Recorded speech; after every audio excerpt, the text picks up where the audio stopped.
All right. Welcome back, ladies and gentlemen. This is David Patrick Carey with Church of the Eternal Logos, and I am joined by my friend and godson, Dr. Michael Moeller. How you doing today, sir? Good morning. Another day to glorify God, man. All things are good on this end. I'll do my best. God willing, we can do that. So for everybody watching, this is the second installment in our series, Finding God in the West, episode number 2. We have a playlist here on the YouTube channels that is just Finding God in the West, which again, we discussed last time was more of a focus on Michael and I's backgrounds and kind of what eventually led us into Orthodoxy. And we kind of left off about the time that both of us were really deep into psychedelics and getting into New Age, spiritual, not religious, all this different stuff. And so we're going to be talking much more about that latter half of our journey and what brings us into Orthodoxy, and sharing probably funny, scary, cautionary tales of our usage and experience with psychedelics and the New Age. And like we mentioned last time, we're going to be covering Protestantism, Catholicism. Depending on how long we go today, we may be opening it up the chat. And so we'll share the stream link so people could hop on. If you guys also had experiences with psychedelics, New Age spirituality, spiritual not religious, Western esoteric spirituality, anything that falls in those categories, maybe you can hop on later in the stream. But anything you want to say, Michael, before we start getting into everything? No, all I can say is I had a whole lot of fun last week, and I'm excited we're doing the series here. So I hope everyone is enjoying it. And like you said, ultimately, I think one of the main focuses of this is to get feedback from Seraph and dropping jokes, man. Getting dunked on. Yeah, no, it's been great. And I think ultimately, we're just trying to help other people. And really, I think kind of the tone of being empathetic to people who've been on similar journeys, kind of a place for people to come and other Orthodox people. So for inquirers can hear stories like this and be like, wow, that was an experience that I had. And, ultimately you and I and a lot of other people ended up Orthodox, Right. Like when you look at psychedelics, people are in them for a certain way, shapes or forms. And you and I ended up Orthodox. So I think that can say a lot about going into those experiences. And I think I texted you too. I'd love to get into, we'll see, today can take us in a lot of different directions, but even tackling hopefully atheism and nihilism and Gnosticism, like kind of this bridge. To me, when I look at my life and your life, it's kind of like, well, Christianity gets deconstructed and then we're lost. Okay. And then we're Gnosticism, atheism, nihilism, psychedelics. And then we kind of get closer. I usually tell people, I'm like, here's the Orthodox Church and here's where I was, or let's see, I'm not mirrored. Right. And then I was close, right? Like Catholicism has a lot of things close to Orthodoxy. And I ran in the opposite direction. And I like to think I went all the way to the other end. I'm like, this ain't it. Time to turn around. So Brody Alexander, Kodo crew member for 2 months, said, I must say, Mark of Light of Tabor, shout out to Mark Rotella, would be a great guest on this topic if you open it up. Yeah, well, Mark, you're more than welcome to join on the latter half of the stream. Feel free. I can personally send you a link on Instagram or something. Maybe just keeping it a three-way would be beneficial for the conversation. But Mark, yeah, we're definitely open. If you'd like to join today, I brother. think he's around here. Yeah, he's here. So he's got a pretty funny story, and him and I have when I go down to San Diego. Awesome. Well, I'll shoot a link to Mark once we kind of get through, introduce the topic, get through some of our stories, war stories, as we referred to them last time.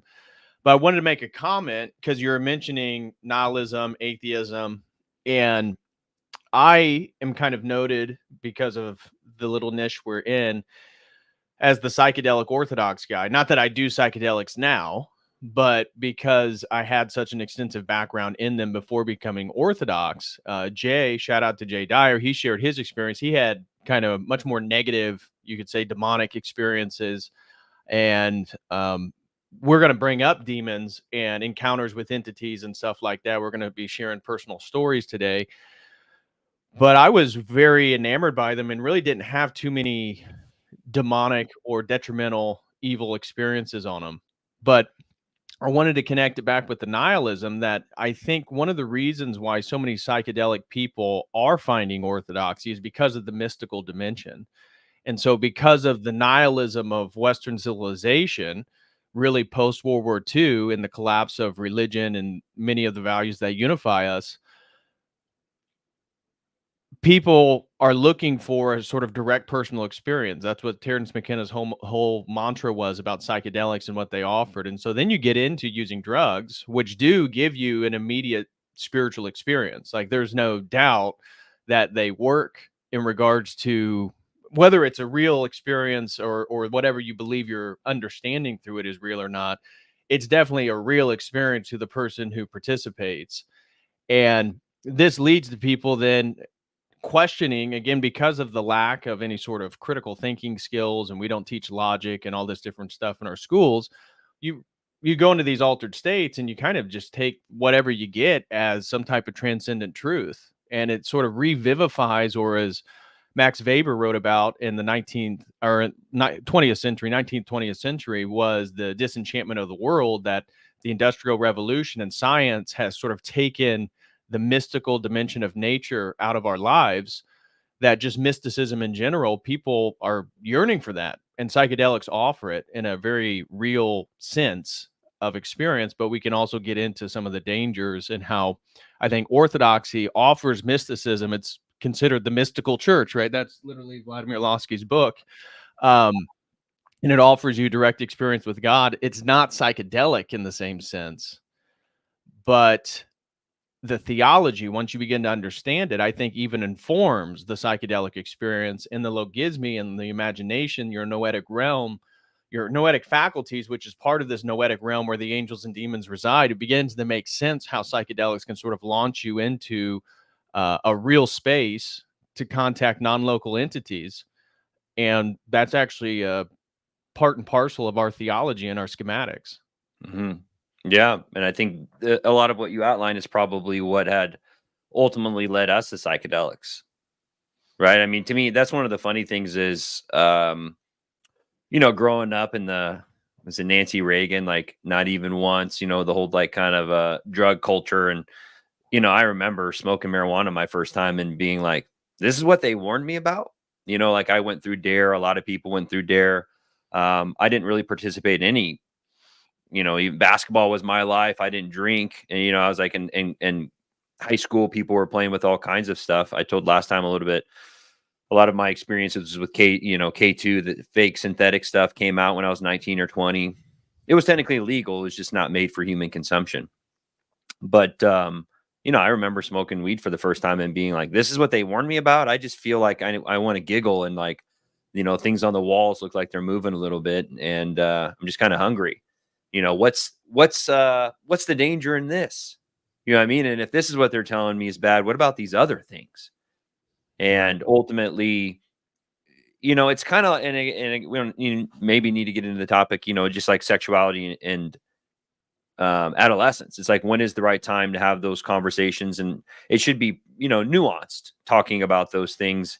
And especially when I don't know if you went through a very libertarian phase, but when you just make things illegal and say, bad, no, stay away. Even with Orthodoxy, you see a lot of Protestants or Catholics like, don't even look at it. Don't even look at it. It's evil. It's demonic. It will suck you in. And not to say that there aren't things that are like that. I know plenty of people who got into psychedelics and are still stuck on them. Yeah. And they're going down those rabbit holes. And it's ruined people. And we should say that depending on your own biology and your neural makeup, they can be very dangerous. I mean, Yeah. not even getting into the spiritual reality, which we'll discuss, because that's going to play into much of our stories and how we sort of reconceptualize our psychedelic experiences now, being Orthodox Christians. But I am aware of people that did too much, were exposed to too much stimuli under the drugs, and were permanently changed and were kind of different and strange ever since.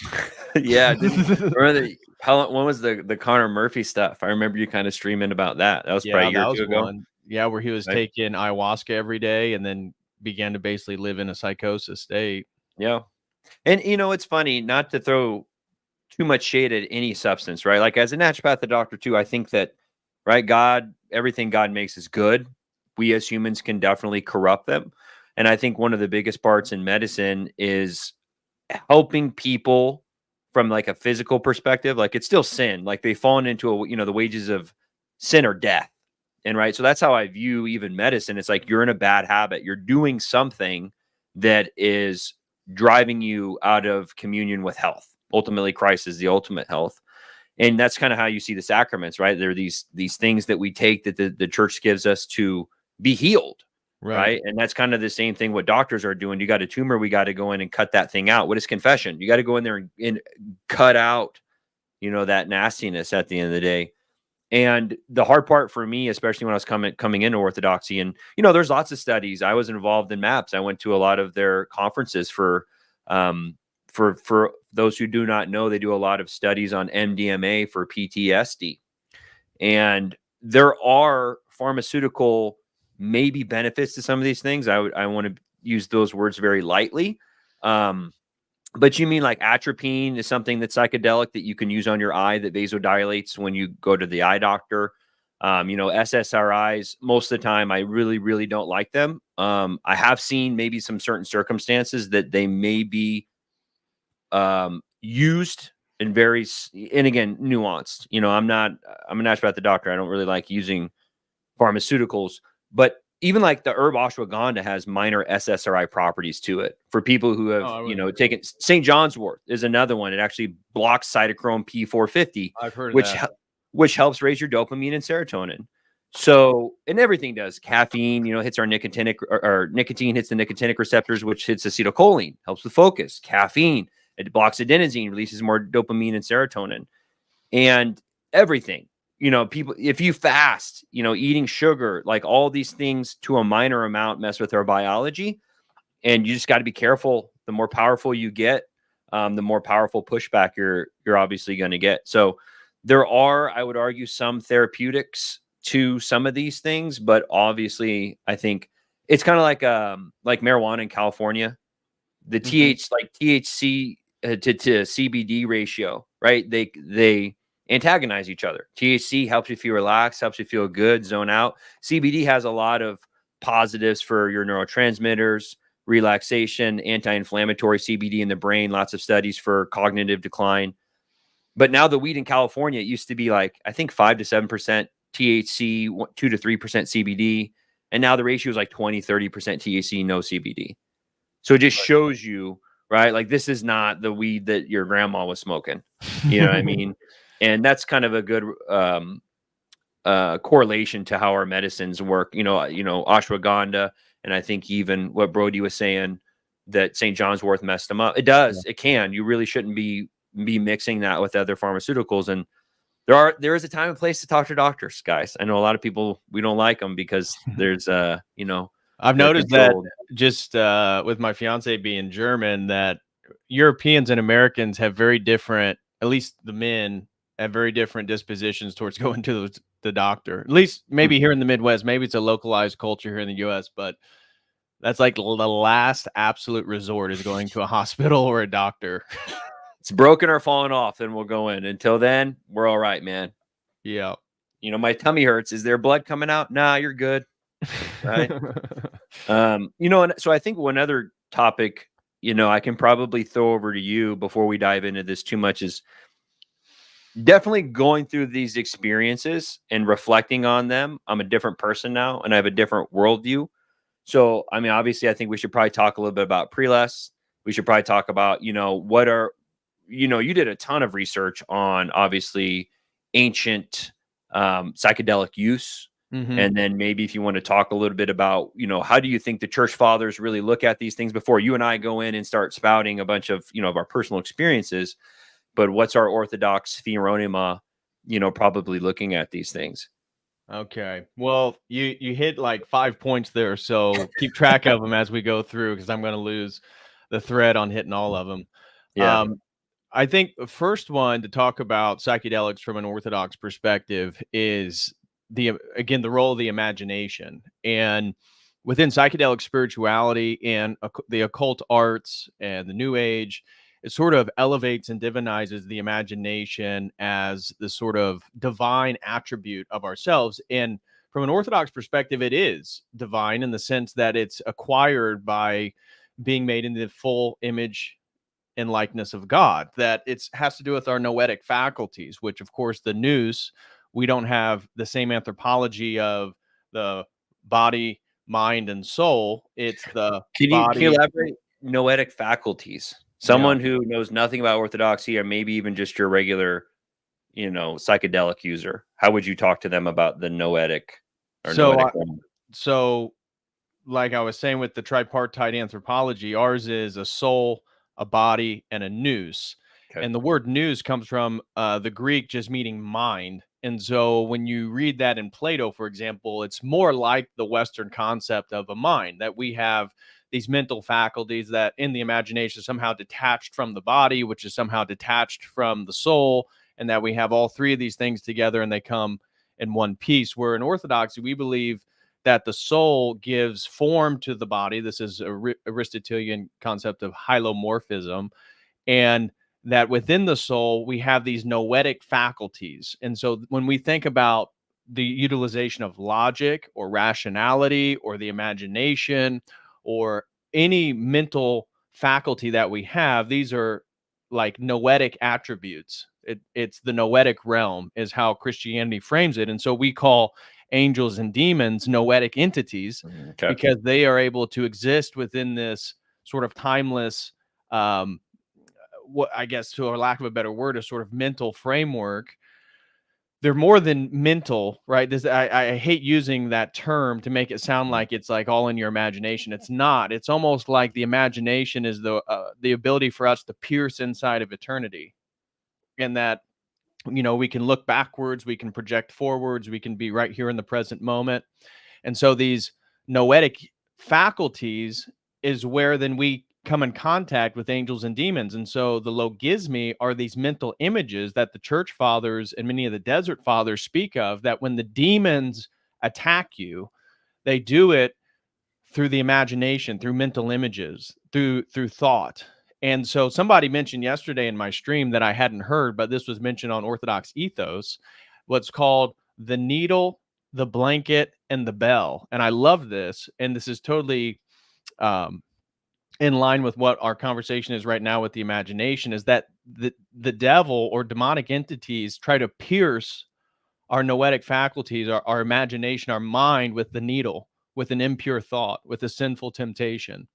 And then they offer us blankets, excuses to cover up the sin. And then the devil rings the bell after we do that to show that, and it was related to yesterday. We were talking about the Netflix docuseries on Ashley Madison, Sex, Lies, and Scandal, how in 2015, Ashley Madison, a website for married couples to find other people to have affairs with, got hacked, and all that information and the emails, personal names, and financial information was leaked to the public. And so certain people killed themselves, broke up multiple marriages, all types of stuff. So we were kind of covering that as, again, symbolic of this thing where people are cheating on their spouses. They're trusting this company, which was incredibly deceptive. Many of the women were bots. They weren't even real. And they're paying all this money. And then, of course, they get deceived, and then they expose. And it's like the needle, the blanket, and the bell. Yeah. So when we talk about psychedelics, these noetic faculties is a real dimension of ourselves. And it's where we share a commonality with the angels and the demons. When we take psychedelics, what I believe, obviously the church fathers didn't speak in specifics about the utilization of inebriant substances, but I believe what we're doing is like dissolving this barrier between the noetic realm and our personal, like, immediate experience right there. And this is why I do believe that you can contact and be influenced and even be potentially possessed by spirits, entities, after you ingest psychedelics. So, therefore, to begin, that is an important framework for how Orthodoxy engages it. Why is it a sin? It's a sin because it opens you up unnecessarily to the demonic, to a spiritual reality that you can't fully control. And it's a sin because it's prideful, in the sense that most people take them spiritually for access to unique knowledge, gnosis, if you will, Yeah. Gnosticism. And And can I take you back when you were talking sure. about orthodoxy? You said something, like it's nous, mind, or how do you break down the three? And then comparing that to maybe modern man and ancient man, you kind of talked about they viewed them as kind of being disconnected, right? When we look at ourselves, we have our, and yeah, again, nous, I usually think kind of like the eye of the soul is, or like the mind of the soul. It's our way of seeing God, Yeah. right? And then we have our body with that, which can aid or take us away from that. But then you kind of you contrasted that with maybe not only modern man but ancient cultures. How did they kind of view? You said it was like disconnected or something. Well, like for Plato, the mental area, the mind, was ultimately primary. This was the realm of the ideal forms, Yep. right? So the mind was able to participate in the foundation of reality by understanding the form of something. So the mind comes in contact. Yeah, you can come and I'm sitting in a chair, but the concept of a chair is contacted by the mind, not by my body. Yep. And for Plato, that was what was ultimately real. So Yeah, that I that remember. sort of framework was already present in the ancient world, and we know that Plato participated in psychedelic rituals at Eleusis. So the Eleusinian Mysteries, it's very likely, because it was a who's who in the ancient Greek world, would go there to experience the death and rebirth of Persephone, going to Hades and coming back. And from the Road to Eleusis book by R. Gordon Wasson and Albert Hoffman and Carl A.P. Ruck, it argues that the ergot was the primary psychedelic inebriant, so that they were probably using corn smut or some type of ergotized barley. So when the fungus grows, and then they're able to distill it or separate the toxin so that they could drink this beverage, the kakekion, and that when they drank that beverage, they would be initiated into the rites of Eleusis, which they would go into some type of theater, some type of enclosed area. And who knows if there was a light show or what exactly it was, but there would be a ritualized demonstration of the mystery in which people were initiated in. And this was a common thing. So when you get into early Christianity, it's very interesting that various church fathers like Eusebius and Irenaeus, and even Tertullian, speak specifically, and a couple of those aren't saints of the church, but early church apologists, they were criticizing Gnostic groups because Gnosticism is a very large umbrella. In fact, some scholars, I have a book that argues of actually rethinking the category. So this book right here, Rethinking Gnosticism, is actually being argued by Michael Williams that it's a dubious category in itself because it includes so many different competing groups. But the general idea is that for most Gnostic sects, and I did a stream and it was like, I think I had 60 some different Gnostic groups that I presented. Most of them believe, well, the general thread that unites all of them is that they have the secret, correct teachings of Jesus Christ, and they utilize often, this is not the canonical gospels, but also the Gnostic gospels, which there's 48 books in the Nag Hammadi library that were found in Nag Hammadi, Egypt in the 1940s. And they believe that these other gospels, which have a different Christology, a different framework, a different theology, is the true teaching. And that some of these groups were utilizing inebriant substances for the attainment of gnosis or sexual rituals. There's multiple groups that participate in orgies, even homosexual activity, but that wasn't shared by all the groups. You can't say all of Gnosticism, because there's also Gnostic groups that were, even from our Christian perspective, pretty very ethical, moral, lived very, very austere lives. But we would say they totally had an ass backwards theology about the Old Testament and creation and all that different stuff. Yeah, and I usually think about the Gnostics just like their savior is knowledge, right? They think if I just know more, I will have my salvation. And the other thing, which is funny, and if you remember, I brought this up to you maybe a year or two into my search in Orthodoxy, and I started reflecting on, you look at the Elysium mysteries. What's funny is they're trying to go to hell, right? They're taking this substance to go into the underworld, which I think also speaks volume to ancient man's. Well, and Lucifer's the light bringer. Prometheus is the light bringer, right? Mhm. So it makes sense. They go down to the Promethean, primordial basement to be granted access to transcendent knowledge. It's the same motif. But it's also, you and I are trying to go up, right? We think God is definitely above, and it's so funny just from a symbolic perspective. Like, and I get it; they're trying to get to the base, Right. And I think for maybe you and me, like I definitely was in that idea that I wanted to go back to the, prime creation. I wanted to understand the beginning, the base, and ultimately, when you look at a lot of these psychedelics, like I was trying to communicate with God.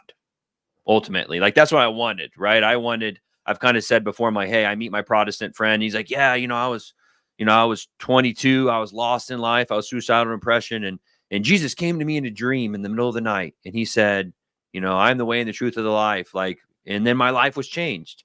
And I'm like, well, that didn't happen to me. Like, what kind of experience? Like, why did this person get this experience? And ultimately I didn't. And that's what, drew me into the psychedelics. But ultimately, and it's funny, maybe we even do a stream on alcohol, because alcohol definitely spirits, right? Yeah. There is an opening of and letting down of your boundaries to do whatever. And you definitely, I talk about that a lot with most people. You're possessed by Dionysus, right? You're in this place of like, I'm going to sacrifice the next 4 hours of my life to the god of partying. We're going to drink wine. We're going to have a good time. And you see this woman, and, whether for whatever reason you shouldn't be with her, right? You're possessed by Aphrodite, and you're going to sacrifice your time and effort to please this god, this lesser demon god who you've allowed to possess you. And, psychedelics, I think, for most modern people, definitely give you more of a physical connection, that is something like, okay, I take this thing, versus a lot of, you're talking about when they get kind of sucked into the noetic realm unknowingly, right? Like you see a woman and you're lusting, or you have a beer and it opens you up. Like it's almost unknowing. I think modern man, we're just we have no defense against spiritual attacks. And not only that, but we've gone to the point where we're saying like, I will actively try and have a spiritual attack on myself. Right. So, and then I saw someone asked you about the blanket. Yeah, I was going to bring those up. Brody Alexander, thank you so much, brother. Sends in $5. Says, can you explain the needle thread in the bell again? Went over my head. Plus, the patristic faith crew is now here. All right. What I was mentioning. Yeah, shout out to Father Deacon Dr. Ananias. God bless them, and good luck to the Montanica event. I believe that's next week. Yeah. So shout out to you, Father Deacon. He said, can you explain, so the needle, the blanket, and the bell? Somebody mentioned this yesterday when we were covering the Ashley Madison docuseries, and the premise, and if you guys want to hear the full articulation, you can go back, but is the devil pierces our mind, our imagination with the needle of impure thoughts, of sinful temptations, and then gives us an excuse, a reason, a lie to cover it up, the blanket, and then rings the bell once we do so that it can be fully exposed. And this was something that the gentleman commented yesterday who said he heard it on Orthodox Ethos. So shout out to Father Peter. But we were just talking about the noetic realm and how that metaphor is so apt with how the demons and the temptations work. It'd almost be like you go to a teenage boy and you give him a cell phone with porn on it, right? You go, hey, here you go. Don't worry. I'll put a blanket over you, right? You're fine, kid. Like go under this blanket, watch your porn, and you think the devil's helping you, and then pulls the blanket off, right? He rings the bell and goes, "Hey guys, look at this kid over here watching porn." Right. So he actively sets you up to for your downfall and to make fun of you, and then you get stuck in this remorse. I was actually listening to the shame. I was listening to Orthodox Ethos last night, and Father Peter had this really good rant because I fall in remorse. And he's like, "I don't care about your remorse. Don't tell me about how bad you feel. Get back to repenting." That's not the, you know what I mean? That isn't the point. You know, and even kind of like with this stream, I'm not here to remorse. I'm here to like tell people, hey, don't do this. These are some of the major issues that you can come up with. Yeah. And then, you know, I think then that's a good transition into pre-lust. Like, so I think Father Deacon, I remember him telling a story about this girl who was Catholic, and she was in between Catholic and Orthodoxy, and she was possessed. And they did exorcisms, and they like did a Catholic one and an Orthodox one. And she's like, well, the Catholic prayers worked. It's like, yeah, that's what the demons want. Right now, you think that because they have the remedy, they're the real church. Right. You know, and I've told you the same thing. I've been through exorcisms with freaking sage. Oh yeah, it worked. Got rid of them. You know, it's like, nah, the demon's smarter than you. Right. You know, and so do you want to talk a little bit about pre-lust before we so just introduce that term. It's a Russian term, pre-lust. It's used in Orthodox theology to refer to sort of a spiritual delusion and how people can be deluded by, again, the thoughts, the images, the attacks through the noetic faculties by demons, and begin to live in a spiritualized disillusionment about how reality is working and how the world actually, and it connects back with what our conversation last stream, when I was talking about the time I took DMT, smoked DMT, and was convinced I was going to get brought into the University of Chicago. So it was the only college I applied to for a PhD out of my master's program. That was a pre-lust. That was a spiritual delusion that I took these drugs and had this vivid experience and then acted in the world. And it was, you know, it was a fantasy. It only existed in my head. But I think psychedelics in spirituality that focuses on the mind tends to do that. So pre-lust really highlights spiritual delusion, and something that we probably refer to as we move forward here. Last thing is we not men renews his Codal Crew membership of 3 months. Thank you so much, brother. It says Patristic Faith Raid. Shout out to all the Patristic Faith crew. Shout out to Father Deacon. So let's start getting into some of our discussion today. I want to discuss one more thing with pre-lust. Good examples, right? Can you Muhammad and Joseph Smith? Yeah, right. Like, to give you some examples of these people, and you see this now, especially in the New Age. But you also call into question. Well, it was pre-lust either way, but how intentional their misrepresentations were as well. But even to do it intentionally and think you're going to get away with it, a form of pre-lust. Yeah, yeah. And you know, like you're saying, was he convinced? Muhammad, was it Gabriel that he, right? And then like with Joseph Smith, John the Baptist came and said, "You're the true church." And like Patrick's saying, how much of that is how dirty their noose is. And I think is it Simeon the Stylite? He had a story. He's sitting on the stylite, and then a golden chariot comes down, and it's Elijah. And Elijah says, "Hey, Saint Simeon, God has seen how holy you are, and he's brought me down here to take you to heaven." And Saint Simeon's like, oh, okay. And so I guess he like throws his cane down into the chariot, and then he's getting ready to take his first step, and then the cane falls through the chariot and hits the ground of 20 to 30 feet. And, you know, Saint Simeon's like, oh, right? It was a demon. Right. And I don't know. I think, you know, if someone else knows that story, that'd be, my details are off, but it's something along that lines that, you know, even the saints, like, you know, the demons come and they definitely try and trick you. And big shout out to, you know, when I'm down in San Diego. Yeah. You just got a super chat over on your channel. Bring that up. Mothman throws an Orthodox cross for $20 for Dr. Moeller. What's going on, Mothman? Good afternoon from Mothman. Really appreciate Lakeland, you. Florida. Yeah. I'm up in Boise. You're in Indiana? Me? Yeah, we got people. Yeah. Isn't it crazy? We got people all over the world. So you know Mothman? I guess I do now. What's going on, man? I haven't really ever streamed from my channel, so you'll have to help me stay up on. I have you on the big screen here, and I have one from my channel here, and I have your channel here, so I can make sure that everything's kind of coming Right. in. Well, So okay. So when did you first begin to experiment with psychedelics? So again, just so if anybody, because we're going to be picking up during this part of our life. So if you wanted to know more about what brought us to that point, that was the previous stream. That was more on our journeys. So today we're going to be picking up on once we started getting into these alternative forms of spirituality and psychedelics.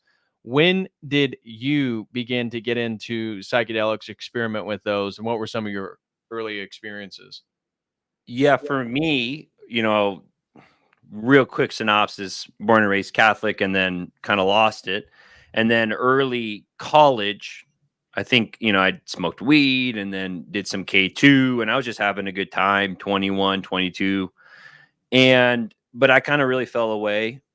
And like I said, I kind of lost the idea of the Trinity. Was Jesus a real person? I kind of believed in God the Father still, but I wanted to have a spiritual experience that I couldn't deny.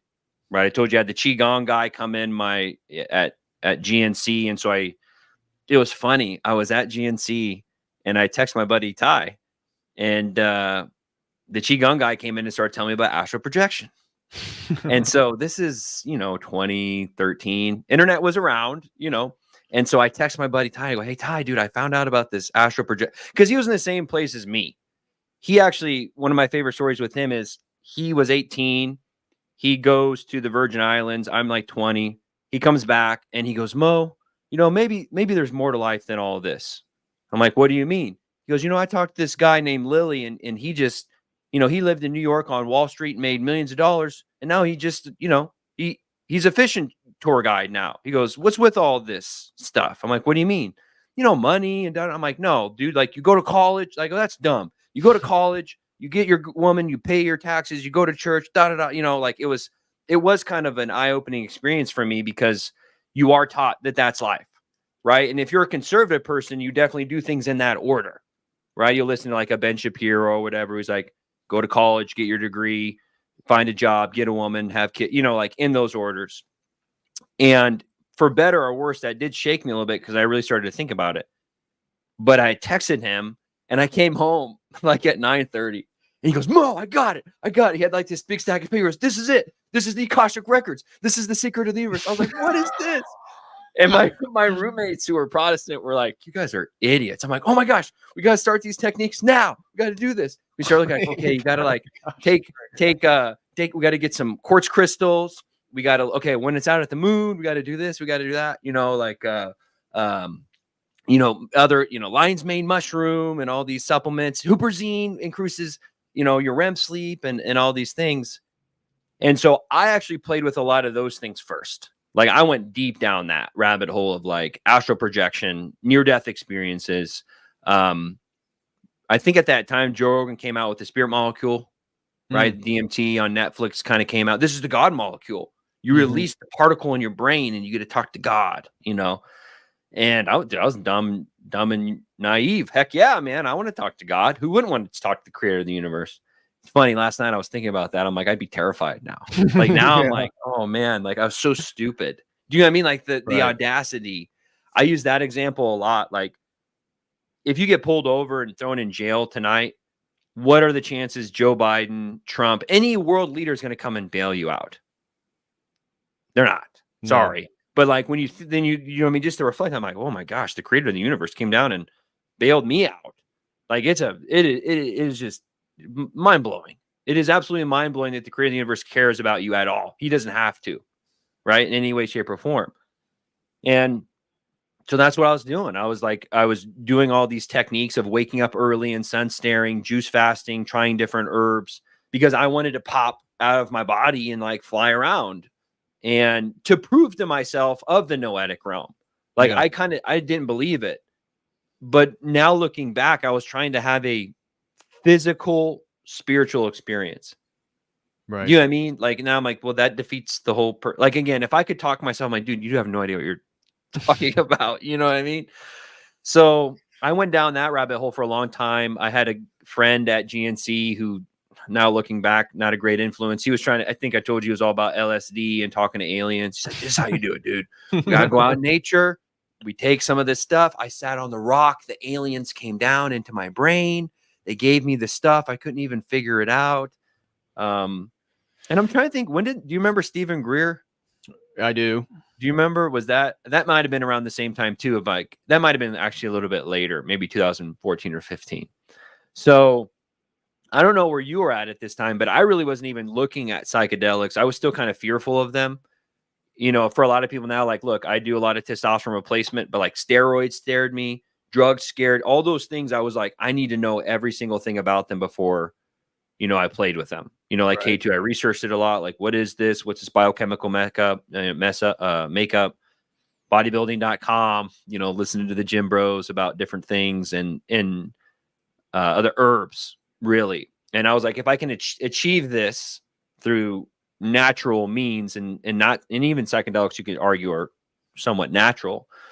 That was the route I wanted to go. And at that point too, is this, you know, Aubrey Marcus was getting big on Joe Rogan from On It, you know, and promoting all these psychedelics. So in my undergrad, I didn't really touch any psychedelics. I don't know. So, you know, by the time I'm 23, I was just playing with out of body experiences. I was really big into lucid dreaming. I had a dream journal. I was down the Carl Jung rabbit hole looking at, okay, what did this dream represent? And accessing the noetic realm, I think in a less conspicuous way, but I definitely was able to do a lot of, but even like the lucid dreaming and astral projection, I was like, what am I going to do? Like, first I was like, I'm going to fly out of my body and I'm going to go like spy on, like, I want to like go to your house and be like, Patrick, I saw you last night, like, you know, drinking Natty Light at 11:30 p.m. in that blue shirt. Cause you get like, but then that would have kind of, I hate to say this, like a doubting Thomas, give me faith in a spiritual experience. Right. When I'd been inundated with this whole atheistic worldview, you know, you're a piece of meat, you die, who cares? Pale Blue Dot, Neil deGrasse Tyson, went down that rabbit hole for a little bit and then got into Alan Watts. So I didn't, you know, I don't know where you were at, but by 22, 23, I wanted to do ayahuasca. I had heard enough about it at that point. You know, I had the guys across the hall from me did mushrooms all the time, and I just thought they were idiots. Like, they'd just be high and giggling and be like, oh, dude, the tree's moving. Like, we'd be outside. I'm like, dude, this is not spiritual. You guys are just like slightly psychotic for 2 to 3 hours. You know what I mean? Yeah. So, yeah, it wasn't until I moved out to California and you know, I can dive into that a little bit. But in undergrad, did you have any experience? So for me, and I'm going to pick up in undergrad. So everything before that, again, we covered it in the previous stream. So once I took that second religion course, the first one on the Bible that sort of undermined my naive Methodist Protestant faith that I grew up in, the next semester I took a course on Introduction to World Religions, where I learned a lot about the different forms of Buddhism, Taoism, and Hinduism, and was really enamored by Eastern mysticism. And so this was probably a semester before I started competing in Taekwondo and doing martial arts and really getting deeper into that, or probably around the same time. And so martial arts kind of became my spirituality with Eastern mysticism. And I would say by 2010, I was already into the Alan Watts, Terrence McKenna. We talked about Jordan Maxwell, astrotheology, multiple conspiracy theories, all this different stuff. And it was 2000. Did you have it before? Did you have any experiences growing up that you thought were supernatural? Like, was this something that's something I didn't really talk, you know, like ghosts or hauntings or Ouija board, like stiff as a board? Did you do that? We did that. You do like light as a feather? I never did a Ouija board. The only thing that I could say, whether or not it was real or not, who knows, but it was when I was a kid, a little kid, I felt like I could see an entity in one of the other rooms in the house when nobody was there and all the lights were off. Now, whether that was real or not, that was probably my imagination as a kid. I doubt that that was a real thing, but who knows? That was probably the only explicit spirit. And I don't even know if you asked me when I was a kid, whether I'd frame it as spiritual, probably not. But So did you believe in ghosts? Did you believe in Yes. aliens, or what? Were they Yeah, different probably things? aliens and ghosts. Yeah, that worldview. I bought into that for sure. Okay. And so whether it was one of those entities or supposed entities, that'd probably be the way that I would have explained it as a child. Um, but nothing really. And that's why once I kind of lost my naive Christian faith and felt like it was so backwards and nobody knew anything, started getting into martial arts and the psychedelics come, but it was really the Eastern mysticism is what it was for me. And so looking into yoga and, a lot of the Indian and Buddhist techniques for spiritual transcendence was kind of so I never really got into astral projection. Um, and so I went from Eastern mysticism and the Alan Watts and stuff. And then after the Alan Watts, I got into the Terence McKenna once I saw his lectures. And I was already into the astrotheology stuff of Jordan Maxwell and the symbolism. So looking at how all the religions connect, perennialism. And I can't remember the exact year. It'd have to be 2010 or 11 when I first started to experiment with psychedelics. And I was convinced at that point they were the leading edge of whatever the spiritual experience or the religious phenomenon was. So I had been diving into lots and lots of Terence McKenna and believed in the sort of stoned ape theory, psychedelic inebriants being the sort of foundation for the formation of various religions, shamanism, psychedelic shamanism being the sort of primordial form of spirituality. Jesus Christ was probably a shaman, right? This kind of Yeah. worldview.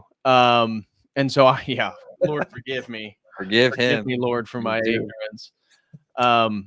So it was that kind of stuff that I was diving into and became aware of like Gnosticism. And when I found out that there were all these other books, these 48 other books, and then whenever I'd bring that up to a faithful Christian, typically Protestant, and then they wouldn't know anything 48 about it. books, non And the what's it called? Nag library, yeah. So there's 52 books that are quote unquote gospels, only 4 of which are canonical that was viewed by the church as actually being legitimate to our faith and theology. And much of the Gnostic texts were written after the first century. So they all come later.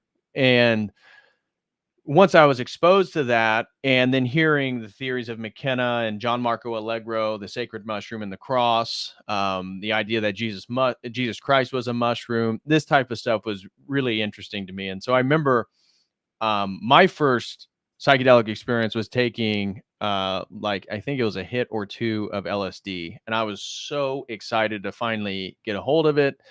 And I remember doing it, and it was a euphoric experience and sitting outside under the stars and seeing all the stars and all the insights that I felt like I was getting. Now, again, almost everything that I believed, I no longer hold true to be true whatsoever. And so it was pre-lest, it was delusion.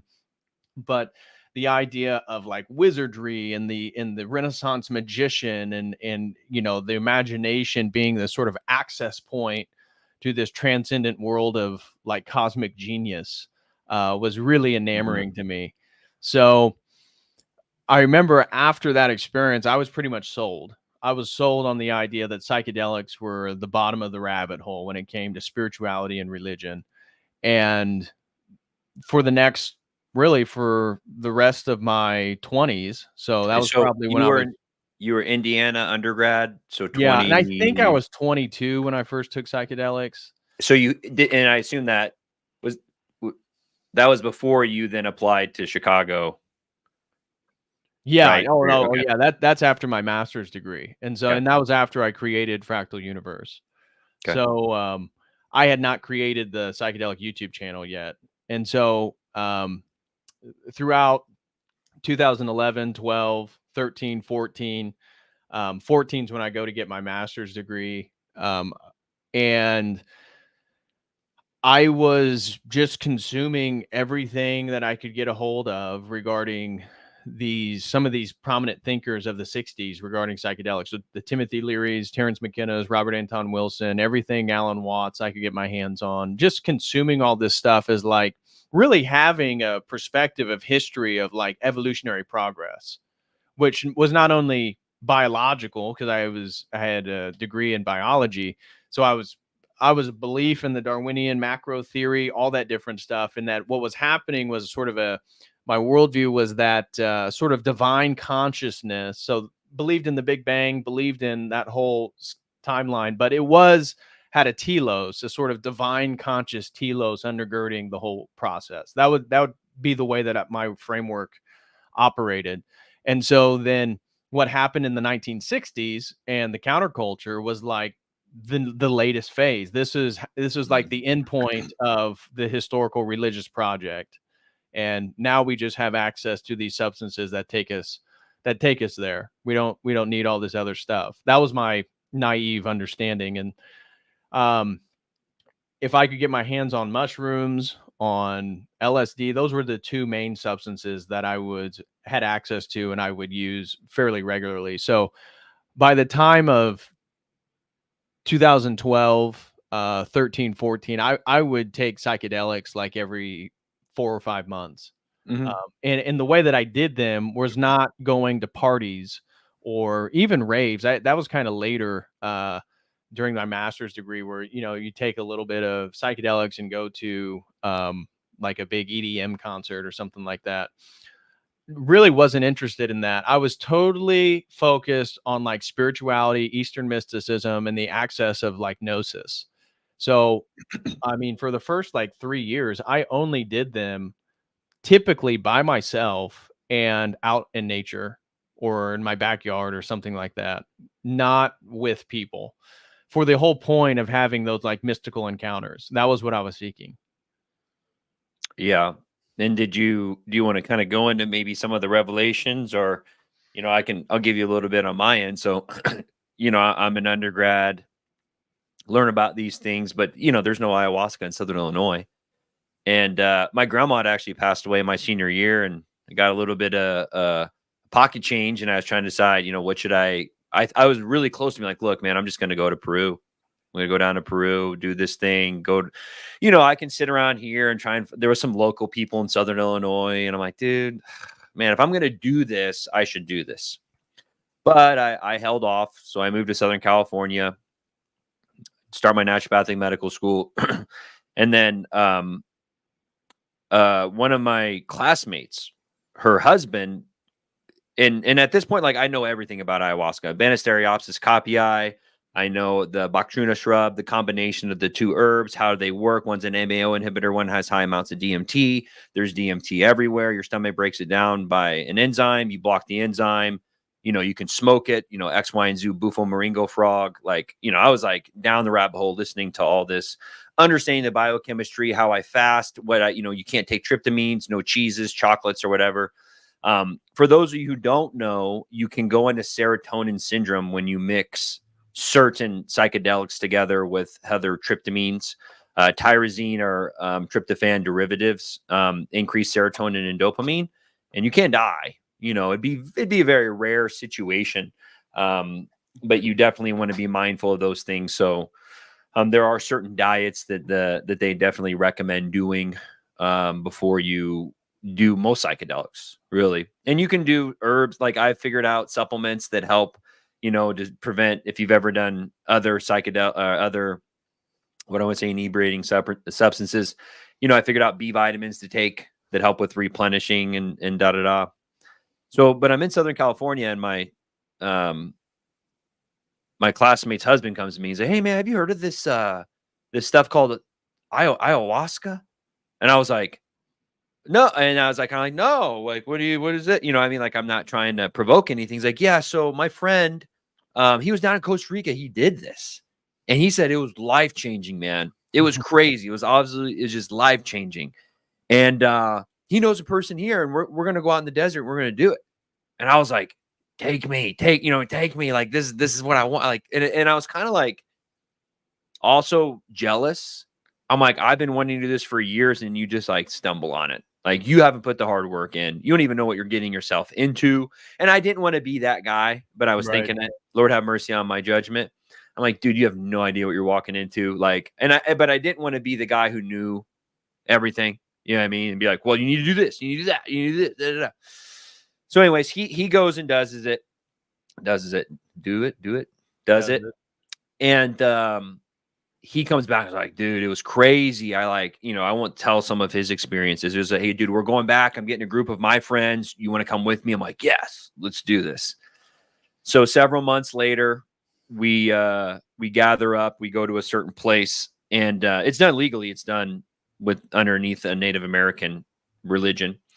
And it's funny because you just kind of see the different people that are showing up there. And so you wear all white, and basically like right at sunset, you take the drink. And you know, what's funny for those who are not familiar, it tastes nasty. It's like a black sludge. I don't even know. And it just, the first time isn't too bad, but your second or third time is pretty bad. Yeah. But you're usually gathered in it. Quick shout out to Bill Hicks. Thank you so much, brother, for becoming a Codal Crew member. God bless you. Good to see you back from the dead. I think I saw him chatting, man. Like his name's Bill Hicks. You know, I bet he's got some psychedelic war stories. But you're all white. You're gathered in this room, and usually sit down, and they'll play sound bowls. And if you go to Peru, they sing these Icaros, which they believe is a healing vibration that the shamans shoot at you, and they're going in and kind of cleansing and changing your vibration. And they get into disease as an energy frequency disruption, and you have to realign it. And I mean, past that, we didn't even get into the Pleiadian stuff, like, you know. But anyway, so for me, not a lot happened. I go up there, very similar to your thing. And I believe now, looking back, it was probably the grace of God. I think that there was like a wall of grace that had prevented me from being intoxicated from it. But, you know, I did one drink, and my friend, who's like 6'4", 6'5", you know, 220, 230. I'm 6'1", 190 at the time. I drank probably twice as much as him. And 2 hours into it, I'm just sitting there. I'm like, I fasted all week. I'm on the stupid vegan diet. Have a headache, not feeling good. I drink this stuff, and everyone else is kind of like quacking out a little bit. And I remember I hit my friend, and he was like, whoa. And I was like, dude, how does this stuff work? Like, I don't feel anything. And he looked at me, he was whacking. He's like, dude, you just take it. And I was like, I took it. And then, so the shaman's like, hey, who wants their second cup? I run up there, drink a second cup, and I go and I sit down. And the only thing I had two things that happened. First thing, I remember just sitting there, and like what do you call logismas? Right? What's the term? Logismy. Yeah, it's where you kind of have a thought that is projected into your mind. I had one of this eye, and I had tiger stripes going around it. But then otherwise, I was just kind of meditating. I was thinking about my life, letting my mind wander for 2 or 3 hours, but I don't feel like I had anything happening to me. I drink my second cup, and the only other thing I remember was we had a Ukrainian woman who was singing, and she has a beautiful singing voice. Did you meet her? Oh, no, I'm sure. Doxer? No, you didn't remember her. Beautiful singing voice, woman from Ukraine. And as she's singing, I remember having a flashback to being a kid in the Midwest. And if you've had like those hot, humid days, but you remember the first like cool breeze, you ever been somewhere on a hot summer Midwest night, and then like, oh, it's very alleviating. And I had that happen, and it just kind of made me reflect. But past that, I didn't have really anything happen. I went up for a third cup. Everyone else was whacked out of their mind. And then I remember going into the room around 3 a.m. and I was talking to my friends were in there, and they were telling me all these stories. Like, oh, I saw, my grandma was there, and there was an owl in this tree, and the owl said, like, you need to love your sister more, and like all this. And I was like, man, none of this happened to me. You know what I mean? Like, these guys are crazy. So I go back out and I meditate, whatever. Nothing really happens. We go around the sharing circle the next day, because then you usually like can share things. And I'm the last person. And to be honest, I'm pissed. I spent a couple $100, did the stupid vegan diet, not had a good time. The stick gets to me, and I'm like, hey, it was cool to be here. Thanks. And I passed the stick. The only thing I wanted to say was I wanted to compliment the shaman, but I didn't want to, because I thought it was disrespectful to like not compliment, the singer. I wanted to compliment, not the shaman, if that makes sense. Yeah. Like, I kind of felt it was disrespectful. Like, hey, President Trump, I really like Pence better than you. Like, I was just, I don't know. I was in my head. but then she said, "Hey, does anyone have a final saying?" And I took the stick back and go, "Hey, I just wanted to say, hey, the best time of the night was the music." And I said, "Hey, when you were singing on me, I felt like a really cooling breeze just like hit me." And she giggled and goes, "Well, that makes sense. I was singing the song of the African goddess of the ocean, and she brings a cool healing breeze to people." I was like, "Well, that's kind of like, I didn't tell them that."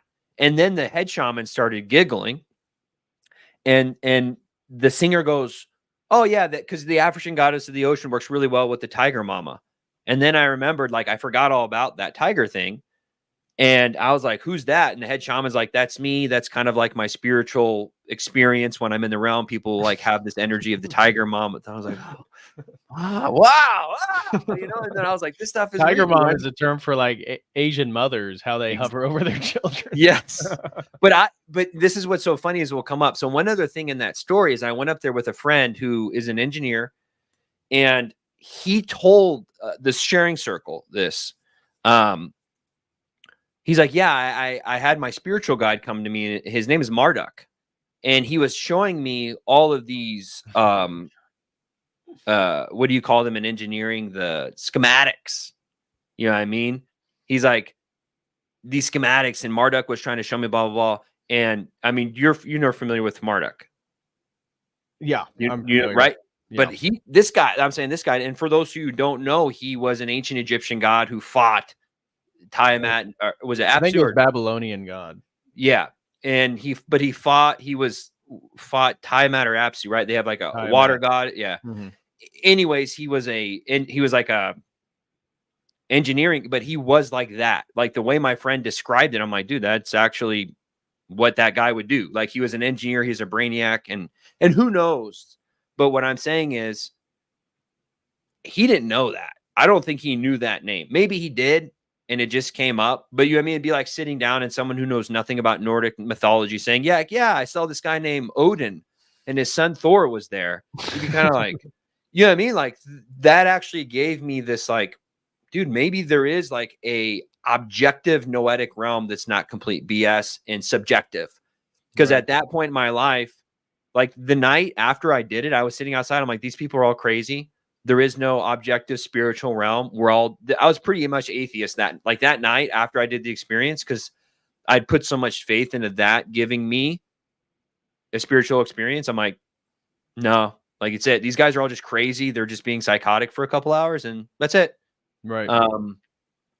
So that was a big experience for me though. But then it did bring faith for me back into the noetic realm, into like, well, there might be something kind of going on here. Yeah. So then, and then I go ahead. Give a shout out to Sam England. He threw in $5 as well as $3.99 over on the Dono chat. And he said, 2 weeks, no FAP. Thanks to prayer, Right. I'm finally curbing this addiction. Can't stand to watch it anymore. Lord, change my heart. Thanks for your work. Well, thank you, Sam England, for the support and glory to God. That's wonderful to hear. Yeah, man, that's no small feat, dude. No small feat. So as you Gotta were be with you, talking, I'd like, eventually I was wanting to keep it chronological, so I don't want to get into my ayahuasca experience yet, the one that we actually went to before I became Orthodox. But for me, I got a few interesting stories early in my psychedelic journey. For me, what I loved so much was the connecting of dots, and that's what was the addicting part to me. Obviously, these substances aren't technically addictive, um, but they provide a framework for spiritual insight that I think is addictive if you want to constantly know Mhm. more. Yeah. Hold And you on, we can got see it. how I got a taste for that, Right. Both right? hands throws in $5 says, curious, coming out of these ceremonies, what was the kind of theism these people ultimately took? And would y'all say in preceding years deism, etc.? I would say most people, and Michael, feel free to put your insight. I would say they were pantheistic, panpsychic, or panentheistic, something of those natures. Or just straight pagan, Yeah, Mama Ayahuasca, right. Um, and that's hopefully what can be fruitful for a lot of people For me, the psychedelic experiences, I would say, pushed me into Christianity, not in a good way, in a way that I found like that they were empty and they were wrong. And I saw a lot of the delusions that came with them. And like you're saying, like you get caught in this. I mean, I wrote in my journal, like my second experience, I won't say too much about, but I literally had like written like, I am God trapped in fear. Like how blasphemous. Right. But and there's things that in that are true, that fear is a mind killer. Fear is something that definitely can put you in a negative state. It can trap you in remorse and depression. You know, we're not supposed to, and how many times does the Bible say don't fear? You know, there's truths in there, but like you're saying, the devil just like, oh, I am God trapped in fear. I Right, and remember that's the writing that. ultimate conclusion of the psychedelics is not a humble submission to a deity outside yourself. It's really about the illumination of oneself through spiritual gnosis, that then you can shed the worldly identity that fate and circumstance gave you for your ultimate identity as one with God, God conscious of himself in space and time.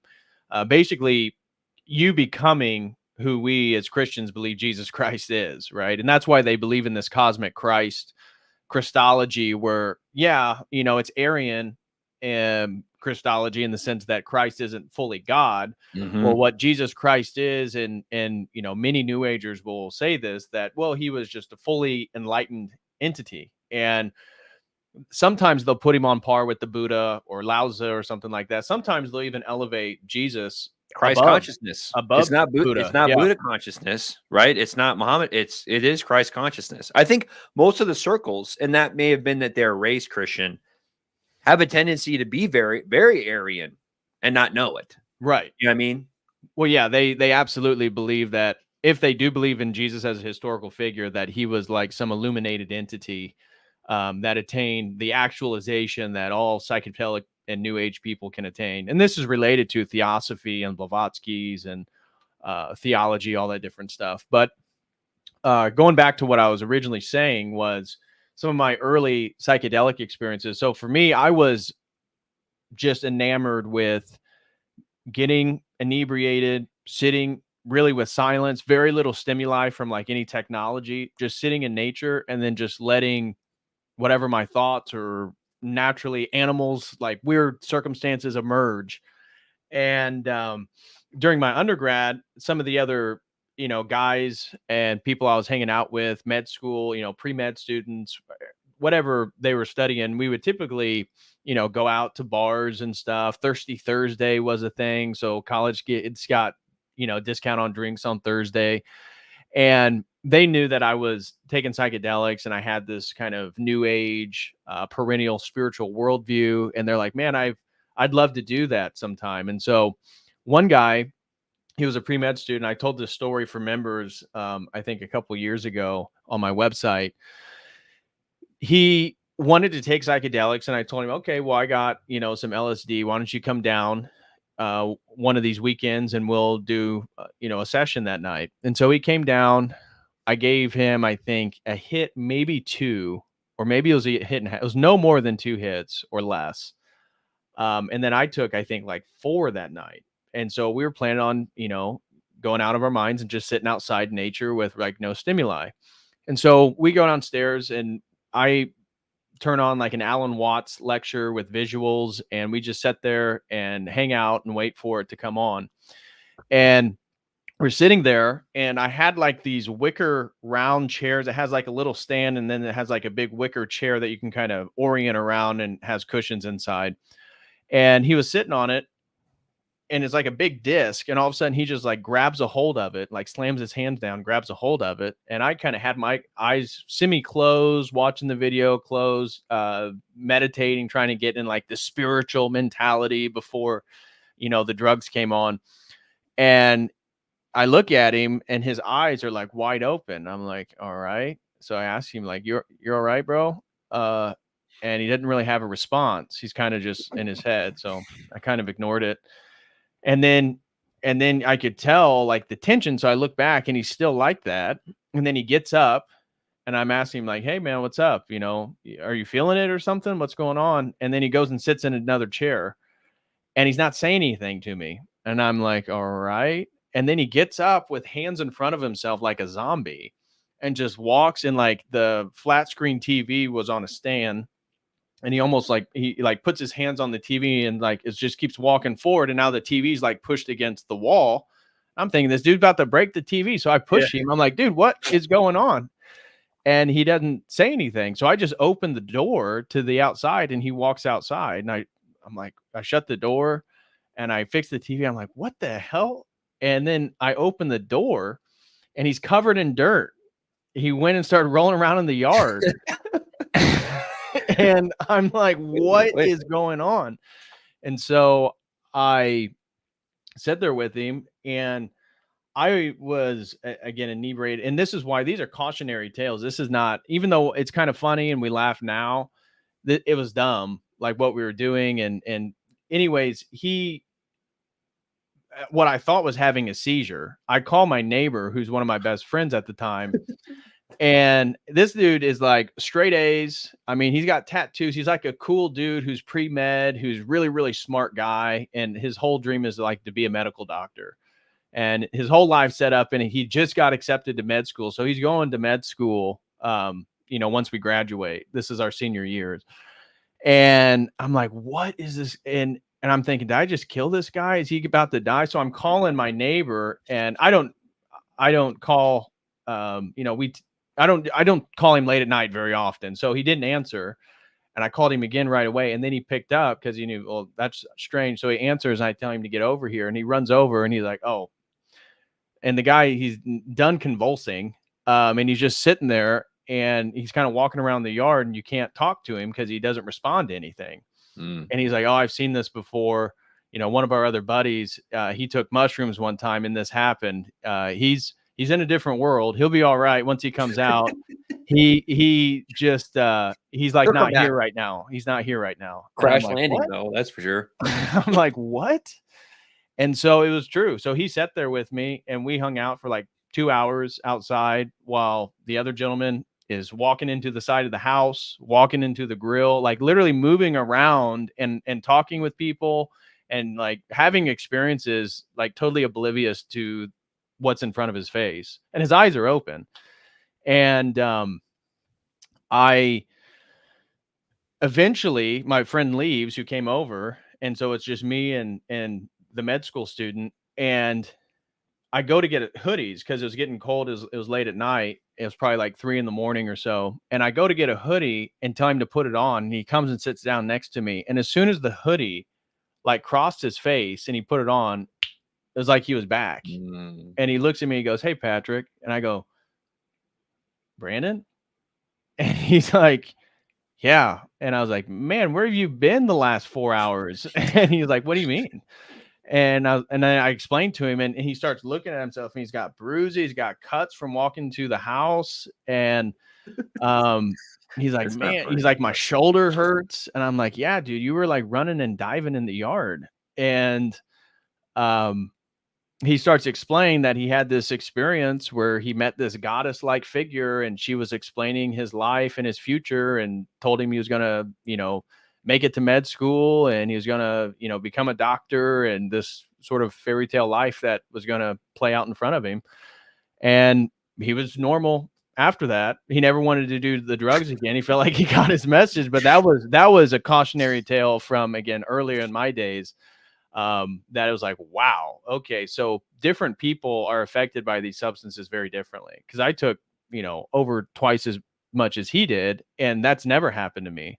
But it gets back to what you're talking about, this sort of grace, because I look back at all these experiences, and I'm so thankful to God that he didn't take me, and I didn't have some of the experiences that other people had that were very negative and detrimental or scary or scarred them in certain ways. But I also never met the entities, and we can get into this, and then I'll let you respond to the story or whatever you have to say next. But we'll get into, especially after my master's and moving forward, my whole goal was to contact the self-transforming machine elves, like the entities. Because for the first probably 3 years of my psychedelic journeying and activity, it was all about connecting dots. It was about like sitting there out in nature and like feeling like I'm a different person. Once I came down from that experience, I was able to maintain much of what I felt like I gained insight from.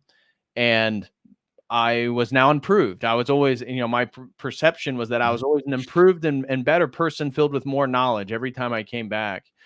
But then the more I listened to McKenna, by the time I created that old YouTube channel, Fractal Universe, my goal was, I want to meet these entities. I want to talk to the aliens. I want to talk to God. I want to talk to these entities and ask them specific questions about XYZ and know this or that.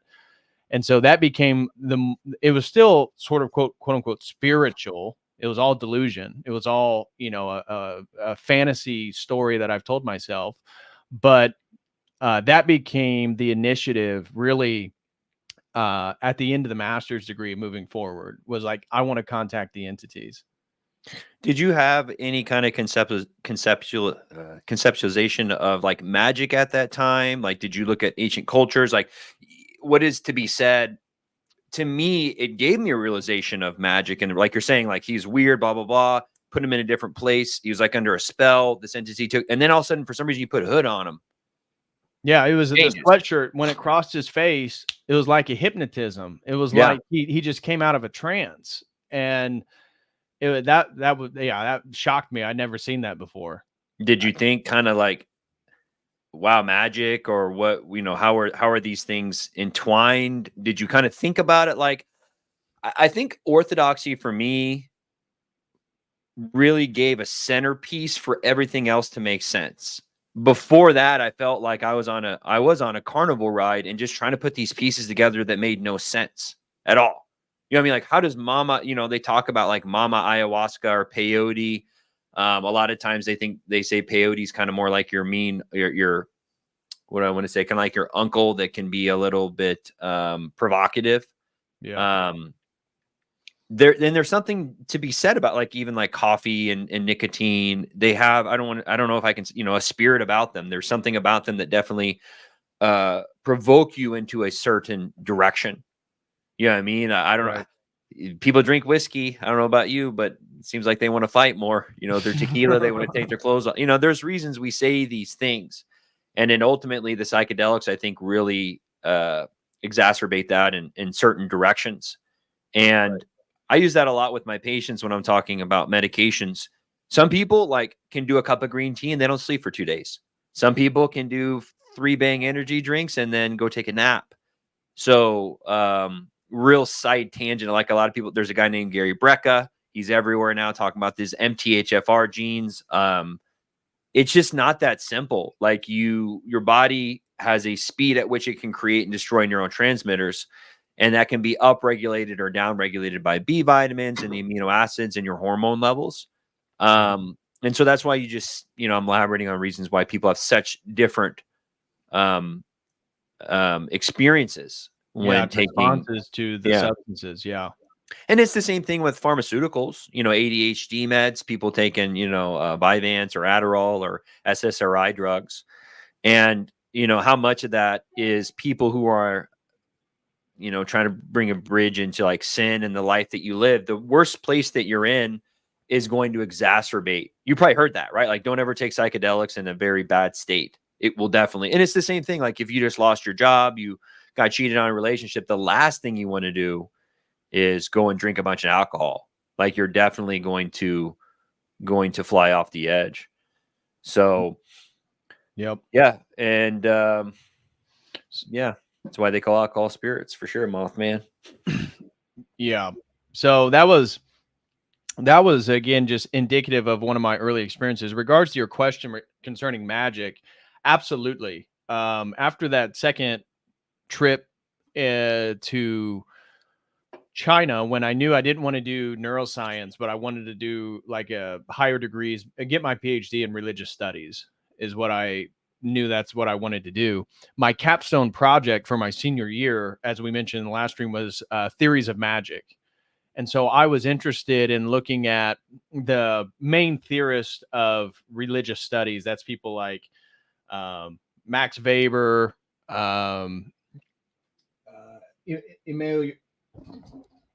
Durkheim, Fraser, all these different, like his book, The Golden Bough. They had these theories. So he like put forth the theory of like what's called a sympathetic correspondence. and that magic. So these theorists are articulating like what magic was, and they all had this evolutionary perspective that it was like a superstitious rational understanding of causation. And so that you could perform a ritual, and then they would describe the sympathetic relationships like a voodoo doll. You have to have a piece of their hair, a piece of their clothing. These form sympathetic relationships, like, you know, when Marsilio Ficino would do rituals to Venus, it was during the hour of Venus with, you know, colors of Venus, with candles dedicated to Venus, you know, with images drawn about, you know, the goddess Venus, all these sympathetic correspondences. So I wrote a capstone paper on that. I was fascinated with magic, and I believed magic was real. After I started getting into the psychedelics, I was convinced magic was real, and the power of the mind, and that, again, words, perceptions, how language can manipulate reality, all this different stuff. I was convinced that was the case. So again, that deified the imagination for me as like this access point for like magical transcendence and like self-illumination.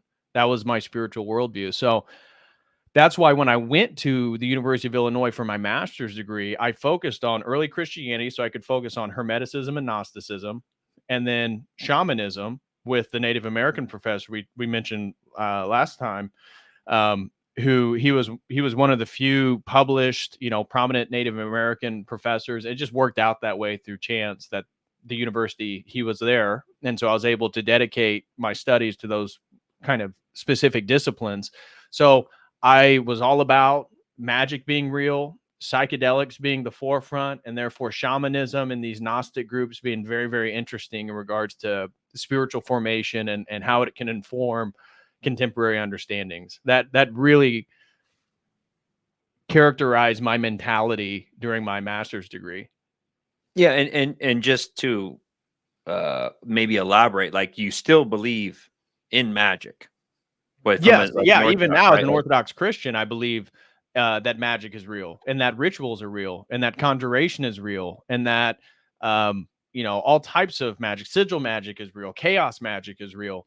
The difference is I don't see magic as self-illuminating. I see it as destructive. And this was one of the things I saw, one of these ancient wisdom, like X pages, you know, like where they talk about Göbekli Tepe, or, you know, the pyramids, and then they have all these sort of new age interpretations. And they were talking about, it was an article promoting the use of white magic.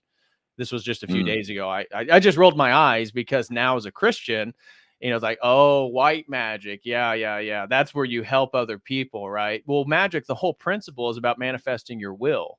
And that's why as a Christian, it's sinful. That's why sorcery or any type of conjuration and ritual magic is evil, is because what you're doing is using divine patterns, if you will, to manifest your will. And every time you do that, there's an exchange. And that's what I didn't understand at that time, until I started actually getting into like sigil magic.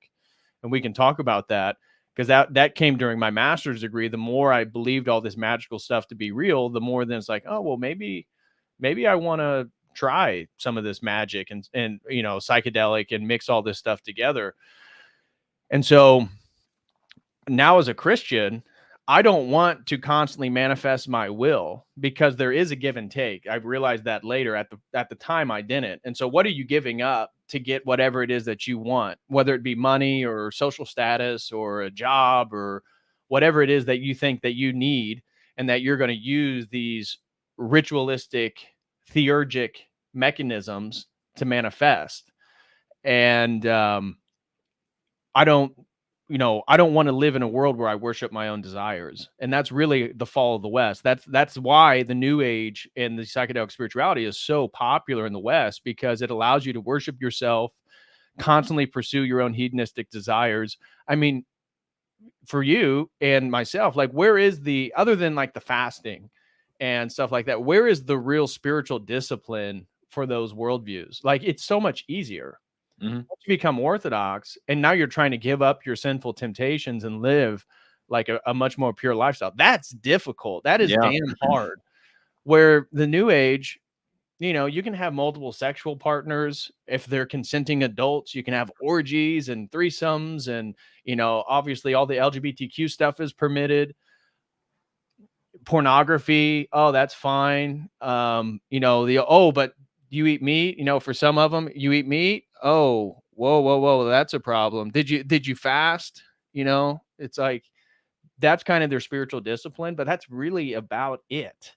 There's Yeah. not a whole lot of convicting unless you have a judgment of somebody or you're not open-minded about somebody else's experience. There's a judgment on those people. Yep. But there is no um, limit to their moral code. There is no difficulty to subscribing to their spiritual paradigm. Yeah, and they're tolerant. What's it like? Tolerant of anything but Christianity, and their whole form of morality is not rooted in anything but their own will. And I think what was really helpful for me when taking on the Orthodox Theoronima is that you don't look at everything so black and white. It's taken me a long time to really understand how indoctrinated, and even the idea of the West being very legal, very white or black. Because, for instance, like even with magic, I think that's silly. I can't hit you with a wand and then you grow another arm. But you start to look at, I remember we did a stream. This is pre-Orthodoxy about spelling. You spell out a word. You're literally just sales tactics is magic. Right. You're smoke and mirroring people to do things that what you want. And you're not smart enough. There's actually an episode of Goosebumps where this girl gets like a genie and she makes wishes. And one of her wishes is to be the best player on the basketball team. Okay. What do you think happens? Everyone else became terrible. You know what I mean? So she was the worst. And then they like play this other team and lose by 100 points. It goes to show you, we don't know enough to try and force our will onto anyone in any way, shape, or form. Right. And being in alignment with God's will is going to be the best path forward. Right. And that's how I view psychedelics now. Like, if God wants me to have a noetic experience, I will have a noetic experience. I don't need to go out and force myself and drink all these psychedelic substances to put me into these situations, because I'm, like you're saying, I'm going to bite off more than I can chew. And I had that. We'll get to that's probably the third story I want to tell, that I was enlightened to. Satan gave me what I wanted. Yeah. May I say one thing, just so there's no confusion in the chat? Yeah. That distinction, the primary distinction between magic and Christianity, because there's a guy claiming that Christians practice magic because we utilize ritual. The difference has to do with the will. So Christian ritual, again, whether you believe it or not, that's fine. We believe has been revealed and is part of a tradition in which God is worshipped. And we are trying to align our wills with God's will. And when we fall out of that, that is sin. And that is the big difference between magic. Magic, one, doesn't have a category for sin, and it's about manifesting then your own will on the causation of nature, on other people, manipulating other people's free will. It's about the manifestation of your will being superior in the sort of casuistry of causation. So yeah, you're playing God. Yeah, right? I just want to make that clarification in case somebody was confused. Yeah, and I like that. Your whole issue is going to be, you don't have enough divine knowledge to, number one, these people who are playing with magic, like you're saying, they have a very subjective morality. It's all relative, and you can use magic on this place, but not in this place. And then you get caught up in trying to, you push yourself deeper into this rabbit hole of confusion, ultimately, because you don't have it. You're not enrooted in anything. And that's what I was talking about with what Sarah from Rose does in So Good in Nihilism, is he deconstructs that so well when you look at, liberalism and the modern man trying to figure out how does a government exist without a supreme guiding light? Like, we can't. And this is what we see in the country right now, why there's so much division and we argue about things, like abortion. It's so funny because it's like, they don't understand, like, it's murder to us. Like, if you were murdering other people, like, wow, wrong. Like, the gap at which our morality is coming from, they don't even have a place where it's coming from. And you see this right in the New Age, right? You were talking about, like, whether it's orgies, open relationships, you know, a lot of, you know, you can, there are so many life coaches in that, and there's lots of good life coaches. There's good and bad medical doctors, naturopathic doctors. But I was in a circle of people that they use magic, in my opinion, to rope people into these programs. You know, you pay 10 grand for like their PDF PowerPoint show. I'm like, 10 grand for this? Like, how do you, and I like a lot of this there's plenty of, you know, I'm a big Jim Rome fan. If anyone ever listened to Jim Rome, don't wish it was easier, wish you were better. Like, you know, I'd rather listen to that than modern rap music. But there's also, you know, we were talking about The Secret. We didn't even really chat about that, right? That's all magic. That is all orient. Like, there's a reason we have icons in our room, right? It's oriented me to my goals, right? It's the person who's like, oh, don't make graven images. Oh, what are you doing this weekend? Well, I'm going to go make a vision board. It's like, oh, okay. You know what I mean? It's like, you missing the angle here.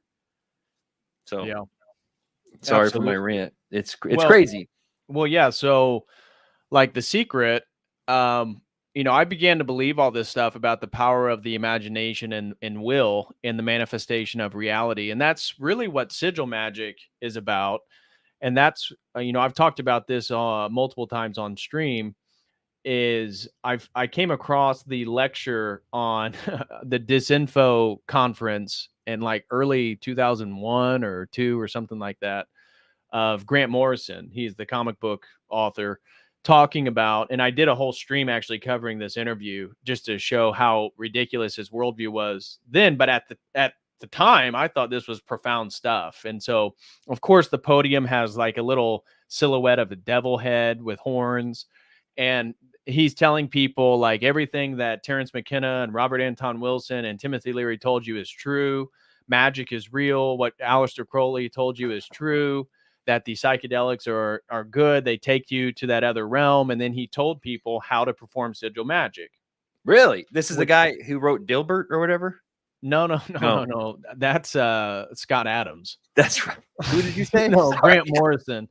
No, he's a Scottish guy that I forget what some of the comics he did. I know he's worked on Batman and what was it, The Impossibles or something like that that he did. Anyways, I'm not familiar on his work. Never read one of his comics or anything like that. But he was big into these DMT experiences where he contacted the self-transforming machine elves, and they highlighted that your life is a living organism, and that the way that they see it from outside space and time is the point you were born to the point you died is like just a continuous snake-like entity, that all of this is like who you are, and you're transforming through all of this, and they're watching it from above. And he gave this whole presentation, and of course I was interested in contacting those entities. Well, I did sigil magic, which is really about writing out a desire and then creating a symbol utilizing the consonants left from whatever that original desire was. So you write it out. You know, my original, the way that I did it was, my original desire was to have, I believe it was an extra $1,000 at the end of the month. So something that was unlikely, but something that if it happened, I knew it was out of the ordinary, but also possible. You know, I wasn't asking for $1 million or a lottery ticket or something like that. So do the ritual, create the symbol, and then you charge it doing different things, usually the utilization of your sexual energies. You can do it like The Secret, where you put it up on like your ceiling, so it's the first thing you see every day. You can put it in like really small in different parts of your house where you're like not totally conscious of it. You can stare at it, or you can get other people to stare at it. This is where the theory of like corporate logos being sigils to charge it, the more the people look at the symbol. Or you can masturbate and look at the symbol while you're having an orgasm. This is the idea that you can implant it into your subconscious mind so that it's like planting a seed and it will come to fruition.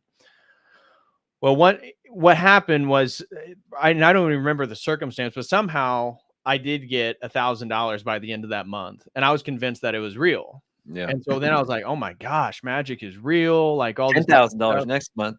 Yeah. And so this was all part of this worldview that I had. And it really wasn't until I went to Berkeley during the PhD program, and I went to what's called a Gnostic Mass. And this is a mass within the Thelemite tradition. So the Thelema is the spiritual tradition founded by Aleister Crowley, which is I was about, gonna again, bring the up Crowley utilization too. of will. Do with that will. This is the whole of the law. And I And so he when he was known for using specifically the masturbation technique. And what did he do? Like in one of the Egyptian pyramids, didn't he do a sex ritual? Do you know what I'm talking about?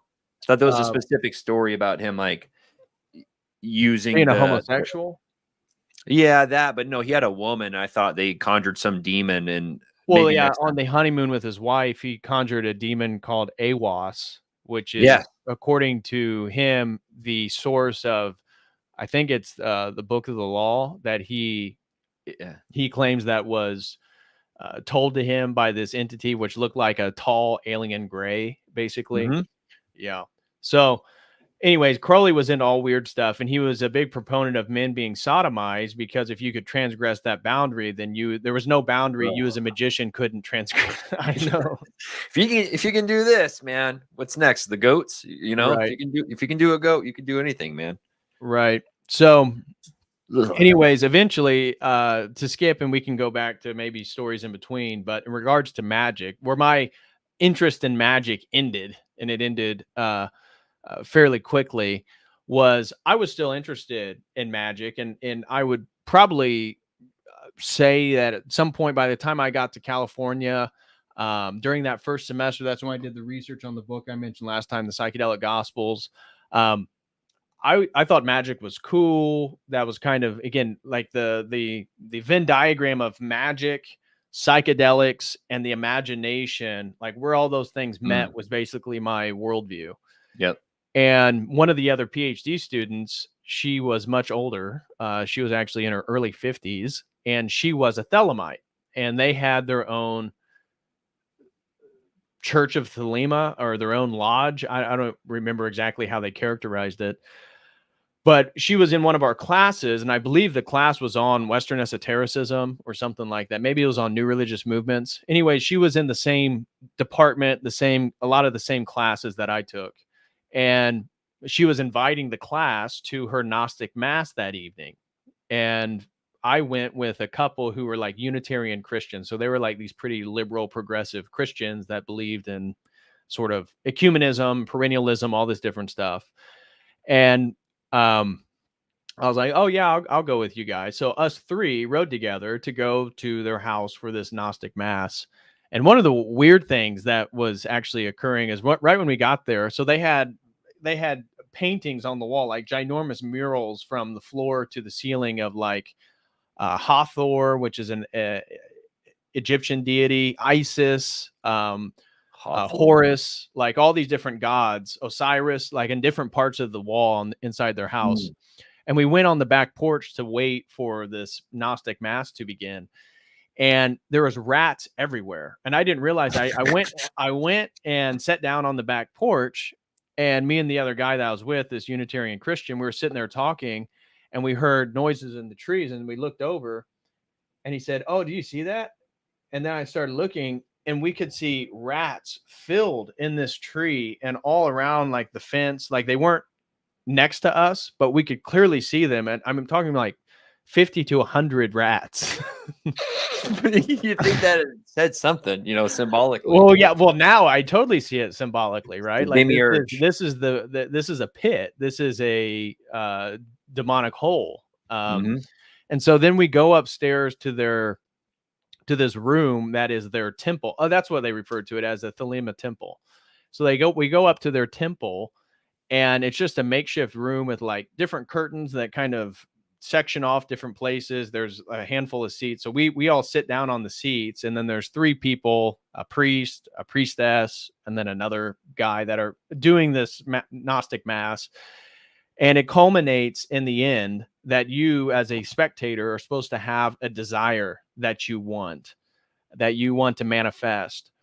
And then you go up to the priestess, who then is totally nude, sitting on the altar. And, depending on the temple or the lodge. So wait, was this the one you were at? She was completely nude? Mm-hmm. Okay. Mhm. I'm just saying, like, kind of walk, like, this guy's strange. There's rats everywhere, and like, oh wow, there's a naked lady on the altar. Like, did you think they were going to sacrifice her, or were you like, I didn't know what was going on. This was my first time. And I thought I was like, interested in magic and all this stuff. So, hey, bro, it's what you got to do. I see this, and then I see there's like another 3 people across from us in this little room. And apparently they are like parishioners to this temple. And so they've been to multiple ceremonies. And I'm watching. So once she gets up on the altar, I'm like, what is going on? And I'm like looking at my friend, and he's looking at me, and he has his wife with him. And we're like, what?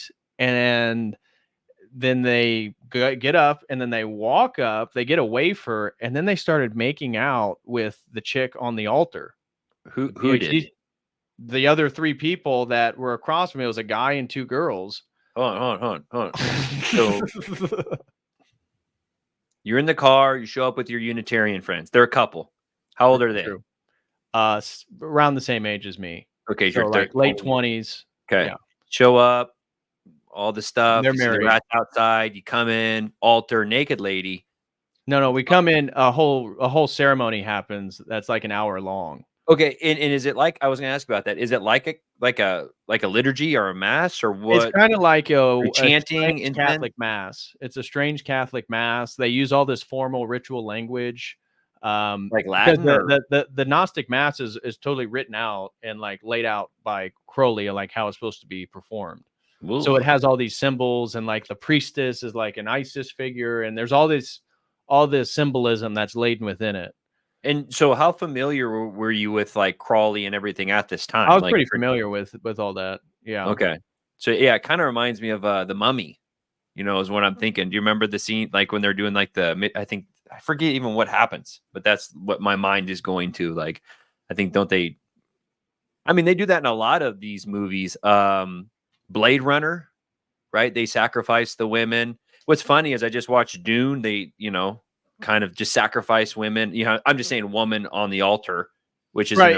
It's like a Lilith figure. It's a Jezebel figure. It's a ritualistic whore is what she's symbolizing. Yeah. And so the people you're not with is what I wanted to clarify. They grab a wafer. They went up. They already knew how this ritual worked.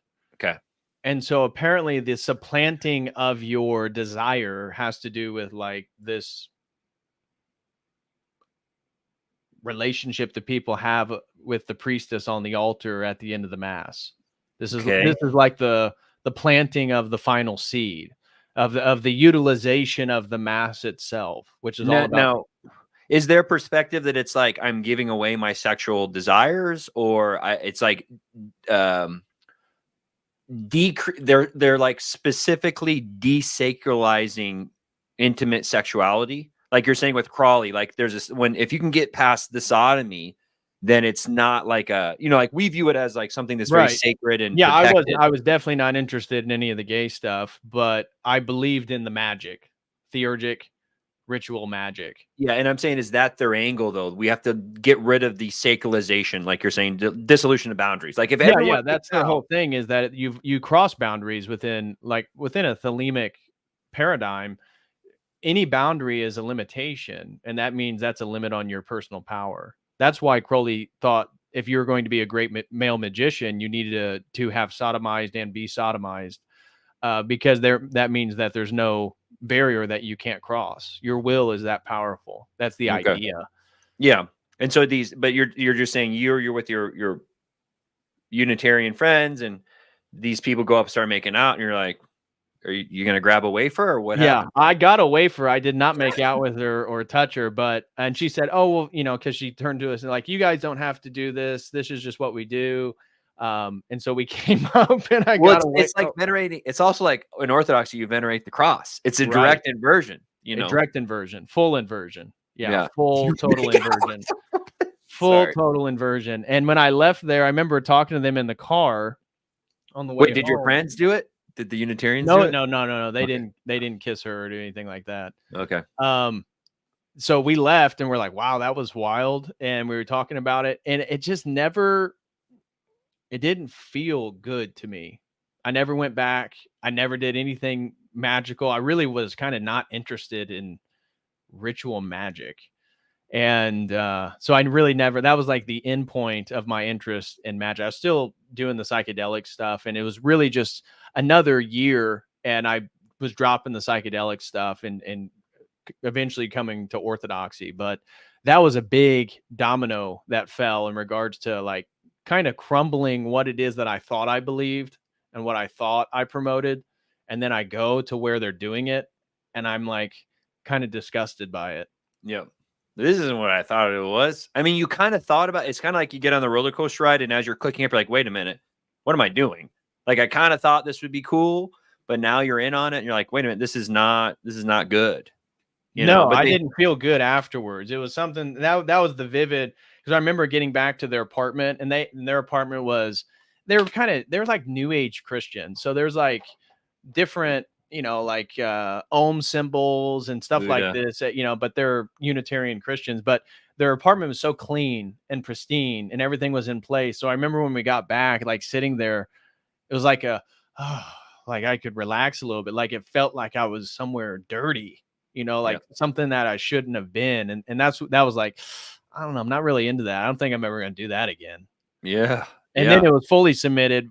The last semester of coursework during my PhD, I mentioned this before. There was a woman who is trans. So she identified as a man, but she labeled her sexual orientation as a lesbian. And so she had this girlfriend, and you could tell it was a woman, but she looked very much like a boy. It just looked like she looked like a young boy, but you could still kind of tell she was a girl. It wasn't, like the shoulders is like, okay. Well, she was a satanic priestess, and they were in a theistic satanic church. So not like the Church of Satan that claimed to be the atheist, like a theistic where they actually tried to do ritual conjuring.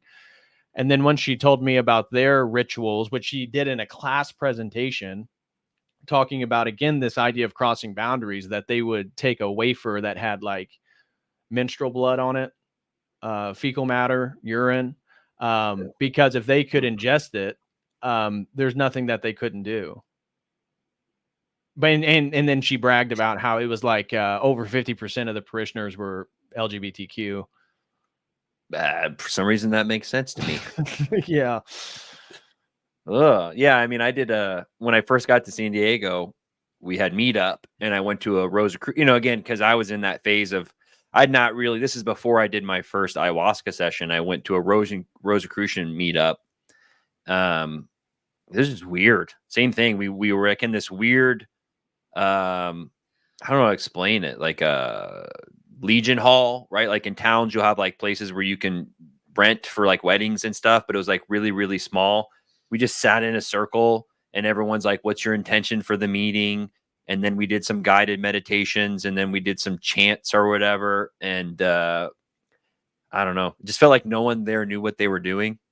We were being led. I don't even know how to describe it. I went to one, and I'm like, and that's when I was interested in being a Mason too, right? Because I'd read some of the Pike stuff, and then who was the other really big occult guy? He exposed a lot of the occult stuff. Manly P. Hall? Yes. I went down that whole rabbit hole, and that's when I got into Masons and Rosicrucians and all that fun stuff. Lord have mercy. You got his Teachings of All Ages. Yeah, that's what I got right here. The Secret Teachings of All Ages, Manly P. Hall. I remember first getting that book. I thought it was like a gold mine. It has some good factual history in it in regards to how things, and I had all of Manly P. Hall. I remember there's a database online of his lectures, and I put them all on CDs. And when I delivered pizzas during my undergrad, because that's what I did, I would listen to Manly P. Hall lectures. See you driving around in your like 97 Honda and just got Manly P. Hall. The secret of all of the ancient cultures have been using psychedelics. These psychedelics give them contact with extraterrestrial entities. That's my Manly P. Hall. What do you give me? So I'd give you six and a half. There we go. I haven't listened to a while. It's better I when I'm haven't listening either. to it all It's the hard time. for me to remember, but I think that's in the right direction. Maybe a 7. But in regards to then psychedelic use, so I'll close that. That was the end of my discussion on magic. That was like my whole magical journey. After the Gnostic Mass, really wasn't interested. Still psychedelic. Still a non-believer. And fast forward about a year and a half, I would say now as a believer, and I was beginning to drop all that stuff. But you want to catch up, like after that ayahuasca experience, what was some of the other experiences you had with psychedelics in the New Age? Because you didn't describe going to Peru yet. Yeah. I got a couple more. I think, I won't try and go too long. I think there's a couple more that can be helpful and hopefully are fruitful, because they definitely shook me. Right. So I do my first one and whatever really kind of happened. I mean, not really, but then I kind of like connecting dots afterwards. I'm like, oh, well, the medicine didn't work on me because it needed me to come back. Like, I was kind of rationalizing, like you're saying, connecting the dots. My second experience was probably my most enjoyable of all of them. Like, I remember the shaman's like, hey, you have to sit back. And I sat back and like, I felt like my chakras united and I had all these colors and I saw all the stuff and the hand pans were hitting. And I like, had like dopamine kicks, man, just like hitting my brain all the time. It was amazing. I loved it. And I felt like I interacted with a lot of different, I guess, entities. I don't know what other way to really put it. Like I remember one time, like, and a lot of times you end up throwing up and it actually feels really good. Because the stomach ache is so bad. Like, it's kind of like if you've ever had food poisoning, you're like, dude, I just got to get this out of me. And it comes out and you're like, woo, like, it's just a huge relief.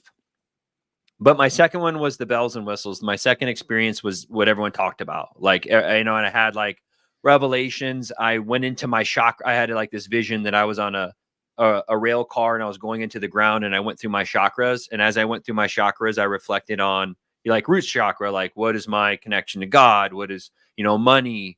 And I went into the sacral chakra and I thought about my sexual relationships and my, masculine, feminine. And I went down all these things. And it felt really good though. Like I walked away high. I felt like I was glowing, energy and everything was pretty good. Now Ash says it was a pretty good Manly P. Hall impression. Well, thank you. If you've listened to some of his lectures, he has like an old, like the early 1900s. I haven't heard him forever, so I think maybe she'll a little bit more familiar. Sorry, go ahead. Yeah, no, I appreciate it, Ash. I'll work on it. I got, I need to listen. Once you listen to them, then it rolls off your tongue. Like I haven't really listened to. Once I listen to Terrence, I'm maybe not as good as Jay, but I think it's not too bad. For me, I think some of the two like to elaborate on and bear with me with the story is I had the hat man. And again, these are things I don't really feel like I knew. I didn't really get into Terrence McKenna. It was funny because I had listened to a lot of his lectures, but I don't think I'd heard about the machine elves yet, which is rare, which is weird. And if I did, I think it went out of the other. And I was not in psychedelics because I wanted to talk to the machine elves. I wanted to talk, honestly, like God, the Father. Like I had my conceptualization of Christ. I was kind of Aryan at the time. I'm like, I want to talk to God, the Father. I got some questions I want to answer. And so I think it was like maybe my fourth or fifth ayahuasca session. I had this, and you and I know what I'm talking about. But what I don't like about psychedelics, when people are like, I had a vision, it's not like a projection screen. You know what I mean? It's like a daydream that you're kind of participating in. It's kind of like you're dreaming when you're awake. Right. But people like when you're in a dream, I don't say I tasted the apple. Like you're not using sense data. You know what I mean? Like you're not using your eyes. I didn't see a machine elf, but the way I can conceptualize it, like in a dream, was like, that's kind of how it was. So I think it was like my fourth one. I have my notes somewhere and I won't pull them up, but I basically had this experience where I felt like I was kind of teleported to the outposts of the universe, for lack of a better term. And in my opinion, like I was into Jungian stuff and I knew a lot of these metaphors. And so like I kicked the door open into this outpost, and it's kind of like kicking into like imagine Star Trek didn't have the thing on the back, but it was an outpost that was like heaven, for lack of a better term, on the outskirts of the universe. And I felt like I kicked the door in. Keep going. I'm going to pee real quick, but I can hear you. So I kicked the door in, and I'm like, great, I'm at the outpost of heaven. Like, I'm here to talk to God the Father. And I like kick the door in, and I look around, and I felt like there were these little, like I was on Star Trek. Like, there were these machines that were all around the side. And then at the front, there was a big window, and it faced outside of the universe. And I kicked the door open. I'm like, who's in charge here? Like, I want to talk to God. I got some questions that I need answered on the purpose of the universe. Like, what's going on? I don't understand why we're alive. What's death? What's time and space? And as I walked in, I felt like these little entities were sitting to the side, and they were facing the machines were on the wall, and they're like sitting there typing and clicking away. And I'm like, who's in charge here? And no one answered me. And I could feel them all being like scared of me. And they're like kind of like hiding from me.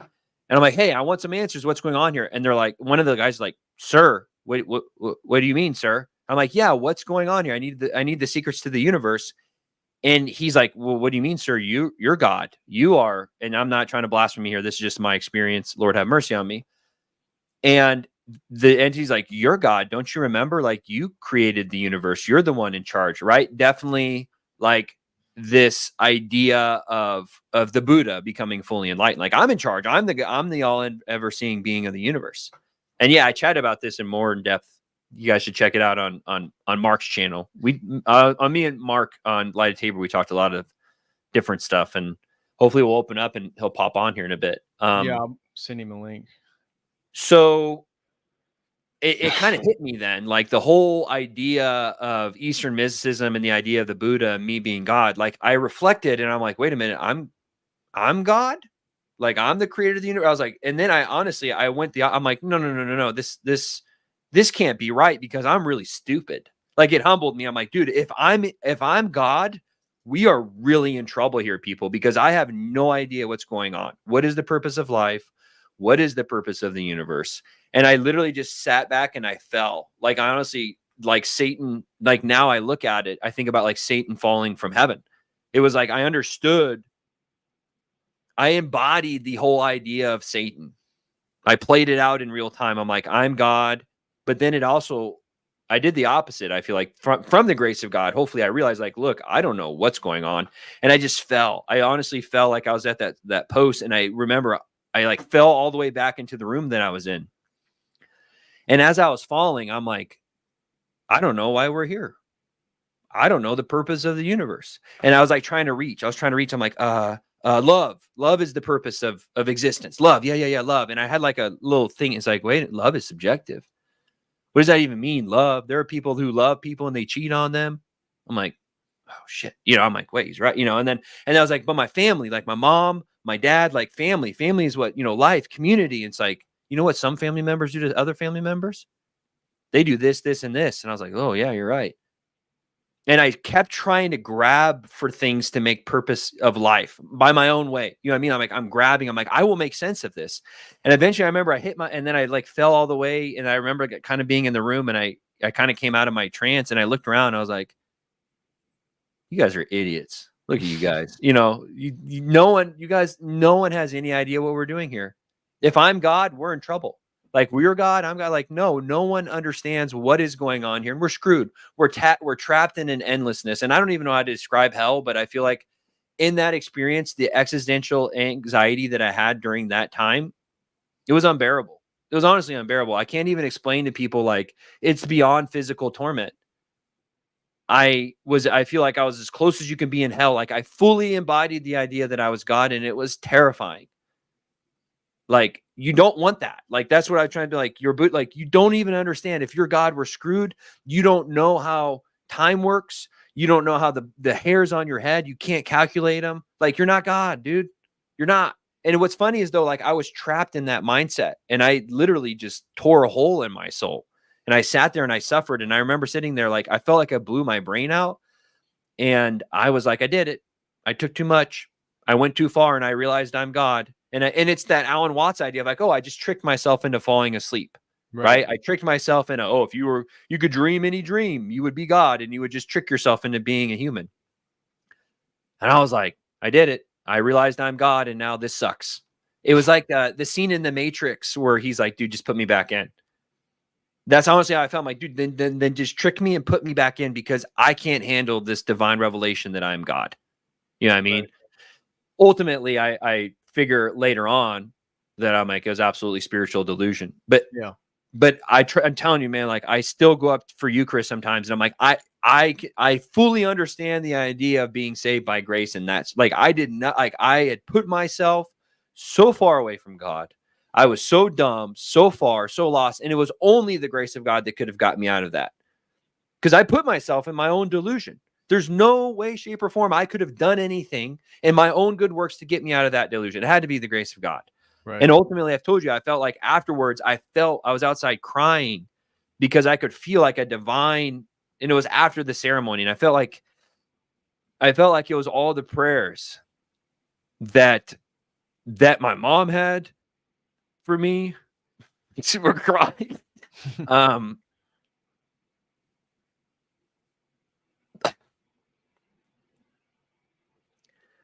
That the church had. Like I see it now, but I didn't see it then. Right. But looking back now, like it shook me. Like and I was in that place, and I was so lost and so scared. And so just like evidence, like now that I have the right framework, that like prayer and like it works. Yeah. You know what I mean? Like it is true. Like and I didn't realize it at the time, but it was definitely. And it was so funny, as I still kind of carried on in delusion. Like after that, I kind of swept it under the rug, and then I went back to psychedelics for several times after that, because I was still like I still wanted to deny it.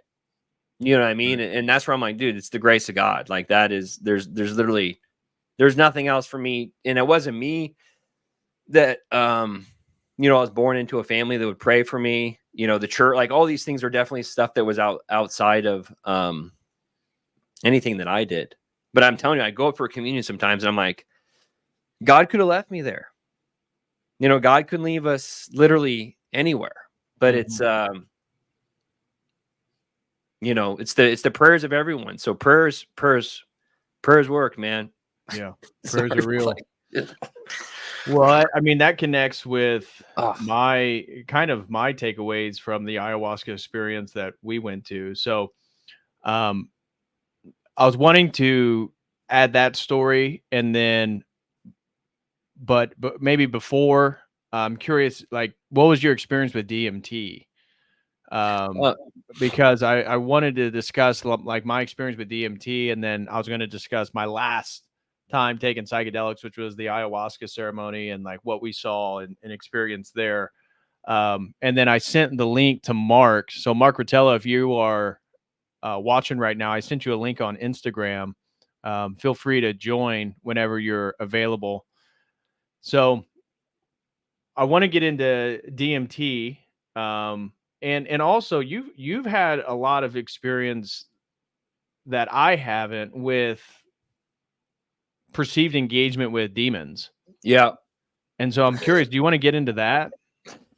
Well, and again, it's one of those things where it's so hard to differentiate when you say I see a shadow in the room, right? But there's definitely a flavor of something that comes over you, right? And I don't know how to really talk about that in the most orthodox sense. I can just talk about my personal experiences. Like I had stuff growing up, like stuff in the house and whatnot. So I've always been kind of keen to that spiritual stuff. And, like the machine elves, it's kind of the best way to talk about it. But we're trying to define things that you can't define. Like, it's just like anything in the Noetic realm. Like, what is an angel? It's bodiless, but it has a body. Like when I'm praying, like, is this what St. Michael really looks like? You know what I mean? We have this westernized mind. So I don't like it. I don't even like saying machine elves when I was like on the output, but that's exactly how I felt. I felt like there were things around me that were like working on stuff. I don't really know how to describe it. That's the best way to kind of describe it. And The Hat Man is another popular one that people have talked about. And one of my trips later, I was in this house and the bottom floor was a party. The second floor was the weed smokers. Third story was like emptiness. And I remember I went into the attic, and I went into this attic, and this is a dream or while you're this tripping? is an ayahuasca. Okay. And, I pulled down the ceiling thing and I crawled up because, again, I was still in this circumstance. Like, I had that stupid trip and it didn't wake me up. Like, that's how dumb I am. Okay. Don't be like me. Lord have mercy on me. And I open up, and it's kind of like one of those old like it was just, wooden floors, wooden ceilings, and there's a desk. And at the edge of the desk, there's a guy. He's sitting there. He has his foot up, and he has his hat, covering his face. And me and him like have this telepathic conversation instantly. It was one of those things where he's like, I have the secrets to the universe. You want the secrets of the universe, but you're too dumb. You can't handle this. Like, your mind, you're a human, you have a puny brain space. You cannot comprehend all of the, but then he knew that I did all these things to be here, and I didn't care whatever he told me. I wanted to look at it, and I knew he had it, and he was going to show it to me. And so it's funny. So he brings his foot off the table and walks up, and he's like, all right, come here and look at it. Like, and he knew he was going to F me up. It was I don't even know how to describe it. It's kind of like if you wanted to fight Mike Tyson. He's like, dude, you want this? I'm like, dude, I've been fighting my whole life. I want to get hit by Mike Tyson. It was weird. He had like, it's kind of like, you remember those old circular black grills? Yeah. Like it was like that. And I walked up, and he's like, all right, peek in here. And he like opens up, and I just get hit with all this. I just can't even explain it. The but weather grill of enlightenment. Yeah, that's what it was. It was literally like through lighter fluid in my eyes is what it felt like. It literally, and I remember, and then it shot me back to that previous trip where I'm like, holy cow, he's right. I can't. And I fall into this ultimate anxiety, and I pray to God, everyone, like, say a prayer before I say this, because it's something that has affected me, but Orthodoxy is what fixed it. And this is one of the big things for me. As you can tell, I was always searching for God. I was always searching for what is the purpose of life. I found that in theosis. Mm-hmm. Like, it is the purpose of life. Like, all my new, like, this is it. Like, nothing else matters. I am fully 100%. You cannot convince me otherwise that there's another purpose besides theosis. Mm-hmm. Because I was in this other place that scares the living heck out of me. Like, I tried to figure it out on my own. And when I thought about existing forever, it scared me, and me being God and trying to figure these things out. And I'm like, none of this makes sense. So am I here? And like, when I think about forever, it literally sends me into existential angst. I'm like, wait a minute, I'm a soul. I didn't want to exist. I didn't want to, like, I can literally go down this. It's a demon of anxiety. And the only thing I still had this even after ayahuasca that saves me is like, when I think, I'm like, no, there's a creator of this universe. And he loves us. And he died for us.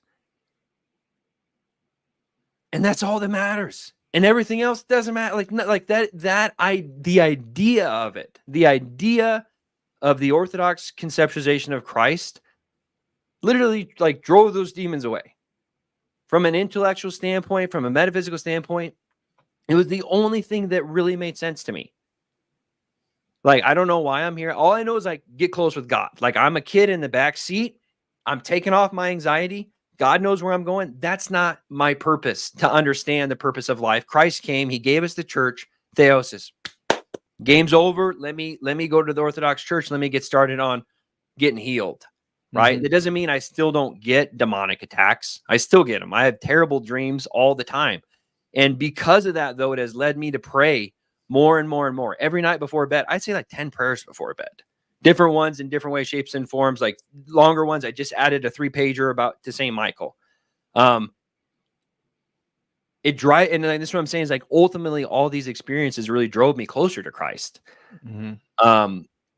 I had another one. I'll give you the short one about, and I had multiple ones with the girls that I dated in the New Age. And I literally saw full on demonic possessions where people were speaking in tongues. People were saying things that they couldn't know, speaking in ways. I'm like, is this a joke? Like, no, this is real. And in those circumstances, prayer was the only thing that, and again, maybe we can have, I don't know if Father Deacon is still around. He tells that story about like I said, this girl who was possessed. But I fully believe they work. I was using Catholic prayers at that time, which are still, like the Hail Mary, there's a similar offshoot from the Orthodox, and the Our Father is a super powerful prayer. Like it works against the demons. Like when like that, and that's all you have. Like that's the one thing people in the New Age you don't get. You're messing with things you don't understand, and when your sage stops working, you're done. Like you start to realize your pants are down. Like you start to see they have these memes of like me in hell showing the demons what I was going to fight them with. And it's like a little crystal, and they're like laughing at you. Like it doesn't work. You know what I mean? Ultimately, I shopped the spiritual supermarket, and I'm like, dude, Christ, this thing works, man. It truly works. Everything else, like not even to get intellectual into nihilism and Gnosticism, like that it just doesn't work, man. And once you realize you're ultimately a plaything of the gods, like my three favorite verses, right? He who sins is a slave to sin, and the wages of sin are death. But who the Son sets free is free indeed. Like Christ is the only one that beats these things. Like you're done for. They're gonna mollywop you. You cannot beat them at all, and they're gonna drive you into despair. They're gonna drive you into insanity, and they're gonna drive you to hell. Like that's what they're literally doing. And it's so cutthroat, and it's so terrible to say it this way, but that's the game we're playing. I remember you did a stream, like probably not. Might have been right after your baptism, right? We're like, this is for all the cards, folks. This is it. This is the game we're playing, and Satan is here distracting you with all this garbage. Like you really, and that's where when I found out about Orthodoxy, I'm like, dude, this made sense of everything for me. Right. And I don't wish that on anyone what I went through, and again, I could go on and hours about all the different experiences I had.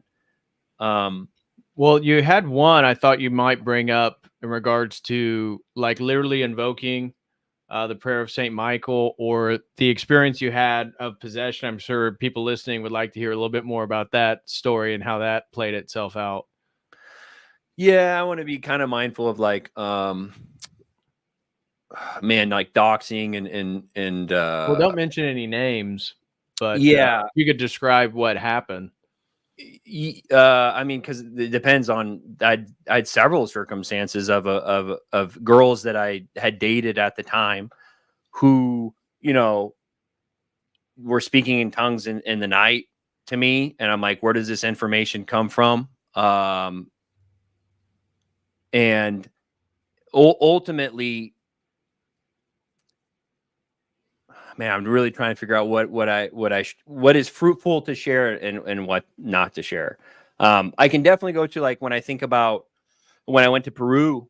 It's one of those things too. Like it's a funny story. So I'm in San Diego. There's a psychedelic conference in LA.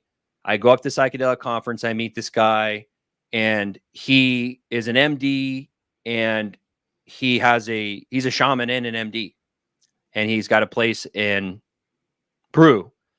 And he's like, hey, you need to meet this other guy because you're an ND and this other guy's an ND. And I'm like, all right. So I get this guy's information, that medical doctor. I meet in LA. I go home that Saturday. I email him. Sunday night, he emails me and says, hey, you need to meet this ND. I was not supposed to be on a shift Monday morning, but I covered for a friend of mine. And I go into that shift on Monday morning, and that doctor took a job at my school. And he was on the shift. I'm late for clinic, and I show up and I sit down next to this guy who I was supposed to meet. This guy was supposed to be in Arizona. You know what I mean? I meet this guy. Like, it was just like, what the heck? So I talked to this guy. He's been to Peru several times. We get a group of people. We go down there. It was horrendous, man. Like putting the whole trip together. I had to get 10 people. Everyone wanted to fly in at different places. And I was like being a travel agent. And Peru versus doing it here in the States. Like when you're here in the States, like I knew people in my circle. I was, the shaman spoke English. you go to Peru, you're talking to people who can't speak English. They have different customs. They have different, more like, you don't understand things. Like, I definitely don't recommend doing ayahuasca at all. And I definitely recommend don't going to people like, oh, I want to go to the real thing. It's like, it was annoying, man. Like, I took the medicine and all I heard was digga digga wine gain, digga wine gain. Like 3 or 4 hours, just constant. Versus when I was in the States, we played like hand pans and Nako and medicine for the people and like super hippie like stuff. You know, it's completely like, you were there. You know what I mean? Like, the music it's cool. Like, you could just sit there and meditate and hang out for 3 or 4 hours with people. But and again, something that really came up for me was the cultural relativism. We were sharing our circles the next day. We were in the sharing circle, and I was sharing an experience and like how it felt like I was being demonically attacked in ayahuasca. And so like, I like conjured a white dragon, and I was in this, you know, like, it's, if you ever had a lucid dream, you kind of know what I'm talking about. Like, you can dictate certain things, and I was being fought and I was like conscious of it. So I dictated a white dragon and I flew around on this white dragon in my trip. And then the next day, the shaman, it was funny because she was just translating. I don't even trust her, but there was like she was like a white woman that, you know, I won't even get into that. But she's like, oh, the dragon, that is a negative, you know, in Chinese, in that's a negative, blah, blah. And again, in our tradition, you'd say, yeah, it's negative. But I don't even know how to explain it. She was being sexist the whole time. Like, anything I brought up, she foo-fooed on and told me how evil I was. My other friend, he's actually Chinese, but he was talking about the same thing, about like, he was on a hunt as a lion. Oh, the lion, that's a negative archetype. You have ego that you need to dissolve. Like, and she's like, she kept telling me, and like, and again, I do. Like, don't get me wrong. But that we did like 4 sessions in 5 nights. And the very last night was when I think I finally realized logisme, right? I was sitting there and I was confused about a lot of things. And I know how I talk to myself. Yeah, I mean, you probably know. And I had this voice come into my head that was like, you're just a scared little boy. And I was like, what the hell? Like, I have negative self-talk, but it's not like that. It's kind of like, quit being a bitch, you know, like, man up. Like, I'm like, that's not how I talk to myself. And I'm like, this is not me. You know what I mean? And I think there's a level of interacting with demonic entities where you know, that may have been step 1 of being fully demonically possessed, for all I know. But that was kind of the first time where it was like clear as day, is like, that is not my, and you hear that from, I think, a lot of the church fathers. They talk about the bird and it roots in your head, and then you allow, like, you got to shake it away. Right. And I remember I went outside and they were like, no, you got to come back in. I'm like, no, dude, that's demonic. Like, that was the last time, like, this is demonic. I'm not doing this stuff anymore. I did not ask for this. And when I'm in that room, it's way worse. I'm sitting outside, and they kept trying to pull me in. And I just went in, and at that time, I just started, I don't remember if I was clearly praying. I think that's what I did. I don't really remember. But I do feel like when the session was finally over and I walked outside, I think I told you, I don't say this lightly in any way, shape, or form, because I am not worthy to have like an experience like that. But like, I felt like I saw the woods, and I saw like this kind of like, it was kind of like the end of the movie when the war was over. And I felt like I could feel like St. Michael there. And I was like,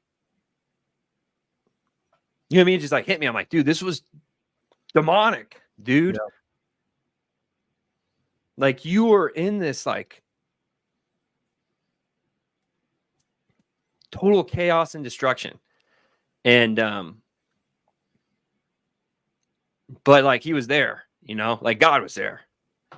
And dude, I'm not worthy of tears. My estrogen's probably too high, man. Yeah. But you know, again, it's just like, it was real. You know what I mean? Like, it was so, because that's what I'd wanted the whole time. God's like, oh, you want this spiritual experience, do you? Like, is this what it takes for you to realize that I am real? Like, all right, man, like, you're going to be playing with demons here for a little bit. But now I don't want any of those experiences at all. I've been there. I know what it's like. And I know it's demonic. And then we've talked about this. You see the people in the circle, and like, God bless them, man. I'm not here. Maybe some of my new age friends and stuff hear this. And I pray glory to God. I hope he shows you the light. And I understand why you might think it's good for you now and here and all, like, but look, man, I'm done. You can't convince me otherwise. And I'm not here to judge you. I don't understand your starting place. I was so gifted to have the grace, like I've said before, to whatever you want to say about being Catholic, you know, not being an ecumist. Like I was fully rebaptized. But I fully believe in like that grace from my mom.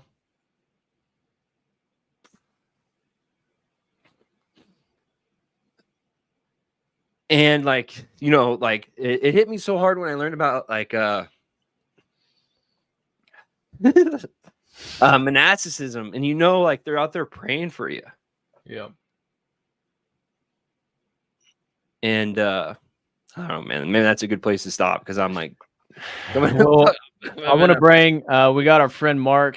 He's backstage. Want to bring him on. So, Mark, welcome, brother. Hey, greetings, man. Thanks for having me on, guys. Of course. So, Mark, hey, what's up? We were going to, at least what my goal was, is I was going to recount my DMT experience, and then you guys, if you had comments or wanted to chime in, and then I wanted to recount my last ayahuasca experience, my last psychedelic experience, and that was actually a ceremony I went to with Michael. And so, let's give Mark a quick shout out if you guys aren't already on Instagram. Yeah, go ahead. I assume a lot of the followers are already over there on the Light of Tabor page, and if you're not on his YouTube channel, go check him out. And you just want to give a real quick introduction, go Mark? Ahead, Mark. And I would, if it's all right with you, it might, if you want to give a little bit of your background coming into Orthodoxy, and then we'll BPH, you can tell your story, and then Mark's got a good psychedelic study. Okay. Yeah, no, the Light of Tabor thing, I kind of started up. It was something that I started. I had a kind of a new age page that I was doing before called Reaching for Light. And that was when I was deep into the psychedelics, deep into Kundalini yoga, all this kind of stuff. And I had this big ceremonial experience, which I'll get into a little bit, and ended up coming to Holy Orthodoxy. And from there, I was like, I want to take all these people that I've kind of misled, you know, knowingly or unknowingly. I want to kind of bring them on this journey with me, and kind of like, I felt like a responsibility to kind of reorient them, because I had misled them. I was playing a part in their own new age deception that they were falling into, that I had fallen into, and I was promoting. Right. And I love the Light of Tabor, the uncreated light on top of Mount Tabor, the transfiguration. I thought that was just such a beautiful icon, and yeah, right there that DPH is showing right now. I think that's from Orthodox Boomer Grandma, if I'm not mistaken. Yeah, it is. It is. Yeah. Get your icons from Union of All Icons. Yeah, shout out to her.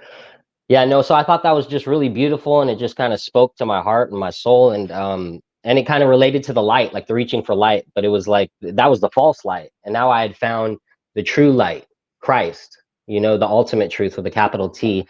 And that's kind of how it came to fruition. And it's kind of just based on leading people out of New Age to Holy Orthodoxy. Yeah, man, yeah, I can definitely relate to that. Yeah, your page, you guys have similar. Yeah, no, it's a very similar path to David Patrick Harry, for sure, on a lower scale. Yeah. Did you want me to talk a little bit about how that New Age deception and how I got into the psychedelics, and then so I had a background I was getting into Kundalini yoga. The way I got into that, I was into martial arts, Brazilian Jiu-Jitsu, and I was big on Rickson Gracie, because my trainer was Fabio Santos, and he got his black belt from Rickson Gracie after Holes Gracie died in a hang gliding accident. So then he went on to get his black belt from Rickson Gracie. Rickson's like the only Gracie that's undefeated in Pride, never been beaten. And he got his black belt from him. Rickson was into Kundalini yoga. He had these crazy breathing exercises. And I picked up this documentary on VHS, because I'm a VHS collector, and it was called Choke. And I watched it, and he was doing these breathing exercises, this breath of fire. And that's how I got into Kundalini yoga. I was like, that kind of inspired me. I started doing this Kundalini yoga video I found on YouTube called The Introduction to Kundalini Yoga by Sarah Klein. And I was doing this just like religiously every day. I would do my workout, I'd do my shadow boxing, my boss root and shadow boxing. Yeah, I had this like boss root and shadow boxing routine, and I still do that. It's actually awesome. It's really cool. I love boss root and shadow boxing. And I was doing these like kind of just body weight workouts, just staying fit. And then after that, I would wind down with Kundalini yoga, that introduction video.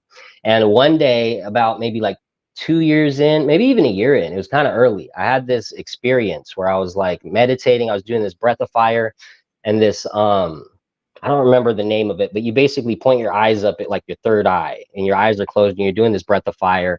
And I had this blue orb of energy kind of fly into my third eye. And I felt this energy kind of flow through my whole body. And it brought me to like this weird ecstasy kind of state of being. And I started like crying, tears of joy, all these things. It was a really weird experience. And then afterwards I Googled it, and it was actually a thing called a blue pearl experience. And that really tripped me out. I was like, what the heck is this? What did I just tap into? And what just happened? And it was exactly what I had experienced. And it's just so weird. So that invigorated my Kundalini yoga practice, and it kind of set me down this path. And I just started practicing even more hardcore, getting into it deeper. And a few years down the line, in the past, I'd messed with like drugs and just kind of on a fun kind of like social level, just like taking mushrooms for fun or whatever. But then I came back to starting to revisit it from a more spiritual standpoint after this experience, especially. And I was coming back into that. I was getting into lucid dreaming. I was getting into mugwort, wormwood. I was kind of playing around with this astral projection, reading a lot of Carl Jung, the Red Book, his final book on symbols before he died. He kind of died in the middle of that one. I think his student finished it, but I was enveloped in all of that. I was totally into it. And from there, I started, I was having these really interesting experiences. I had like Mark, what was your relationship with Christ at that time? Right, because I was loosely. So I was raised Roman Catholic. I'd fallen away from that. I went to Roman Catholic school, St. John of the Cross, and I stopped going there in 7th grade. And I fell away from the faith. I was kind of rebellious because I felt like it was kind of dry and something was missing. I always felt like something was missing in that church, and I was like, man, this can't be it. This can't be like the way, And I don't know. I always felt something was missing. So I drifted away from that, and I had my rebellious teenage years, and I was doing drugs. And then I'd say during this time where I was at in the story, it was more of a Protestant kind of my own personal Christ. I was coming into my own personal version of Christ. I wanted Christ to kind of meet me where I was at, kind of thing. So it was a very loose grip on theology, and a loose person. Like I didn't really have a lot of Christ. I had a very loose idea of what Christ was. What time was this culturally, right? Because I think you were kind of a COVID bug too, right? Where you kind of no, this was happening during, like, I'd say where I'm at in my story, it's probably maybe 2017, 18, 19-ish. Okay. Into like 2017 to 20, and then like that's where I'm at the story right now. But this was carrying on from like early 2012 or 13 when I first started doing kind of yoga. Yeah. And did you see the resource, like the Graham Hancocks and the Joe Rogans? Oh yeah. I was deep down that stuff. I was deep into that stuff too. Yeah, for sure. I was all wrapped up in all of that. And yeah, go ahead. Yeah, I was gonna say the DMT, and I assume that's for you. I don't know about you guys. That's when I first heard the spirit molecule, right? When Joe Rogan did that, and he was a big deal. Right. Yeah. He came out of nowhere. That inspired me too. That inspired me as well in wanting to do psychedelics. And I heard all these people going down to like Peru. I was watching Dakota of Earth, your mate Tom, who actually came on Church of Eternal Logos at one point, and that actually inspired me in a different way, which it was kind of interesting. Like, because I saw that right after the ceremony, and he was talking about his bad experience with ayahuasca, where he like blacked out and he was like going crazy and people had to hold him down. And I'm like, oh, that sounds demonic, like kind of like what I went through. And he called out like to Christ, and that was the only thing that stopped him. That too. Yeah, no, that was, yeah, exactly. So I'm at this point in my journey. I'm like messing with lucid dreaming. I'm doing like this astral projection and stuff, and I'm just looking for a way to tap in deeper. I had like a heroic dose experience where I thought I was visited by a deceased friend of mine. I'm pretty sure that was a demon now, as I'm Orthodox, 100%.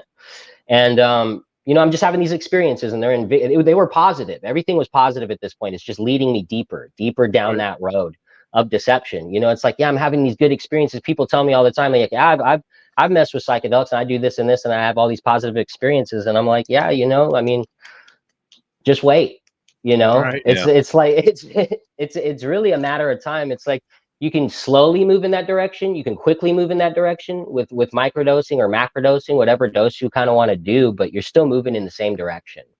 And it's I haven't seen anybody really genuinely, in my opinion, benefit from it, because I was doing it. So I ended up getting into contact with this group of veterans. It was these veterans, and it was like, I'm not going to say their name or anything of the organization, but they were doing psychedelics, like microdosing and taking nature walks to kind of like battle PTSD, things of that nature. And so I started taking these nature walks with them. We started doing this, and from there I came into contact with this this group. It was like a church out on native land, and it was like led by an Indian and some other Indians, and it was called a Wamkish ceremony, and it was like real high dose, like 15-gram ceremony. So me and my wife, we kind of like get prepared. Who don't know, the heroic dose is 5 grams, right? Yeah. Silent darkness, right? Yeah, that's what I did. Yeah. And when you microdose, you do like 100 milligrams, so like 1/50th. And it, you know, for people who microdose, it's kind of like a cup of coffee. It might stimulate you a little bit, might get you going, but it's not, you know, the walls aren't moving. Yeah. Right. So yeah, so we travel out to this this place on native land. We go out there, me and my wife, and we're preparing for like 2 weeks. We're fasting. We're you know, we probably prepared a little longer than that actually, and we're not engaging in sexual relations. Like, we're taking it really serious. I'm really trying to take it serious, and I was just really searching for the truth. I was genuinely like trying to find the truth. That's what I was after. I mean, I was a truther too, so that was a big part of my journey. So we go out there, we go around the native land, and we're picking up like sage. We're collecting sage to put into the fire as we speak our intentions before the ceremony. So we're gathering sage, we're gathering firewood, we're doing all this stuff, and they set up the ceremony. It's a circle, and it's got all these posts, these wooden posts around you. And there's a walk-in, there's no top, no roof, and there's just like a kind of like a cloth, a white cloth covering the outside, and you're sitting, and there's a fire in the center. And it's all these like 17 dudes, like some Native Americans, mostly from the veterans group. The veterans psychedelic group that we were walking with. And it's just me and my wife. My wife's the only female there. Wow. So I think that played into it too. That definitely played into the energy of the ceremony. So we start off, and we're putting the sage in the fire. We're throwing the sage in the fire, and we're saying our intentions. I can't remember what my intention was. I think it was something like, I had a long intention, and I ended with, I want to tap into source. You know, that was like the way I talked about God. So that tells you where I was spiritually at the time too. Kind of, I spoke about God in a very kind of new age way. And I was almost conflating like the universe with God. And I think that plays into this too, like a conflation, like this misunderstanding of the order of creation, like looking to a piece of creation for enlightenment, when I should be looking to the creator of all for enlightenment through repentance. Because St. Paisios says true enlightenment is repentance. And that hit me hard after that experience too, and putting this all together. So we take the 15 grams, me and my wife, and we're sitting around the fire, and this, it's about like 45 minutes in, and my wife looks up at the sky, and she's like, did the stars disappear? Because we had been watching the stars all night. It was like bright out there. You could see the stars clear as day, different kind of like atmosphere out there. And it was just pitch black. I looked up, and the sky was pitch black. It was so weird. It was almost like we were in like a portal or something. It was weird. It felt like there was like this thick darkness kind of like separating us, or like covering us. And yeah, I couldn't see the stars. There was like pitch black in the sky. It was really weird. And then I got this like kind of just nasty feeling, kind of similar to what you were talking about at that like that Gnostic mass you were at. Yeah. Just like this feeling of like, man, like kind of what did I get myself into kind of thing. Just kind of, it was just very light at that point, but I was just like a sign of things to come, seeing the stars disappear. And I'm sitting there, and I have this vision in my mind's eye. I don't know what to call it. It's like somewhere in between reality and like, it was a vision. And I see an inverted pentagram, and it flashes, and then Baphomet, it turns into like Baphomet. And then I see people get up from the ceremony and start like dry heaving, and like in this nasty kind of like, and like just kind of they had like a reaction right after I saw this vision. And that was kind of weird. I was like, man, then I really was like, dang, what did I get myself into here? Like, I think it started kind of settling in, like what I had gotten myself into. This was something demonic. This was something dark. This was something that I wasn't prepared for. And what was your worldview at the time? Because, you know, like if you have an experience like that and yeah, PPH, you can probably, like when you're in a circle, like when I was in Peru, they're like, oh no, this is just part of the experience. Like you had right. Baphomet, like no, Baphomet is the light bringer. Or You know they'll what I talk mean? Like, about, oh, that just comes from your own inner darkness that you haven't dealt with. That's just yeah, you, bro. Like you just didn't transmute the energy. You didn't properly prepare. You Right. didn't transmute the energy right. You didn't fast enough. You didn't take it serious. You didn't respect the mushroom. There's a lot of Right. different excuses, you know, that I've seen thrown at me. And I look at those people, you know, those people that tell me that stuff, and they're not doing well. You know, I see the fruits of them continuing on that path, and their lives are not fruitful in the way that I want to like live my life, and like being a father, being a family man, like being, you know, that's what I take value in. I see richness in having like my faculties intact as well. Like a lot of them I saw them out there spinning around in circles talking to themselves, and I was like, dude, this is how those homeless people become crazy, like going down the street talking to themselves, yelling at like walls. I was like, this is how it happens. I'd always wonder how it happened. what was Yeah. I like? I feel like when you came down for our ceremony, you were pretty straight faced. Do you remember me talking to you? Was I not like pretty crazy? I remember talking to you the night, and you kind of had that look at me like right now, like you're pretty composed and stuff. And I was like, I don't remember what I was talking about. I think I thought God was a chimney or something. Oh Lord, I miss. Do you remember that? No, you were like pretty like. Did we talk about that yet tonight? Your experience in Joshua Tree? I didn't mean to cut you off, Mark, but that was no worries. like, no, you're good. You're good. I was like doing those things, and now I look at it, I'm like, Lord have mercy on me, man. Like I could have been your friend that was running into the house and cutting my arms up and stuff. And what is it outside of the grace of God? And that's why I was like kind of teared up about my mom's prayers, the saints' prayers. Like when we're praying for these people who are in the new age and whatever, and like you see them, like, dude, I'm telling you, after one of my experiences, it's like I could see like all the prayers of the world were stored up, and like I got rained in them, like cleansed me, like it was the prayers of other people that I feel like really, you know, really saved me.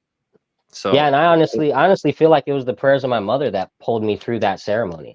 I really do. I really do feel like it was my mother she was a devout Roman Catholic. Now she's converted to Holy Orthodoxy. She was baptized with me and my family. Yeah, so glory to God for that. So that's a beautiful thing. I'm super happy for her. And yeah, I really do feel like it was her prayers that kind of pulled me through, because from there, these people get up, they start throwing up, they're purging, they're having this nasty kind of like dark energy come out. It was just interesting. And there was this older gentleman who was walking around the fire kind of like Golem, like in a gremlin like kind of stance, and he was like making these weird kind of possessed noises. It was very like I was just seeing like this demonic nature kind of manifest itself through different aspects of the ceremony.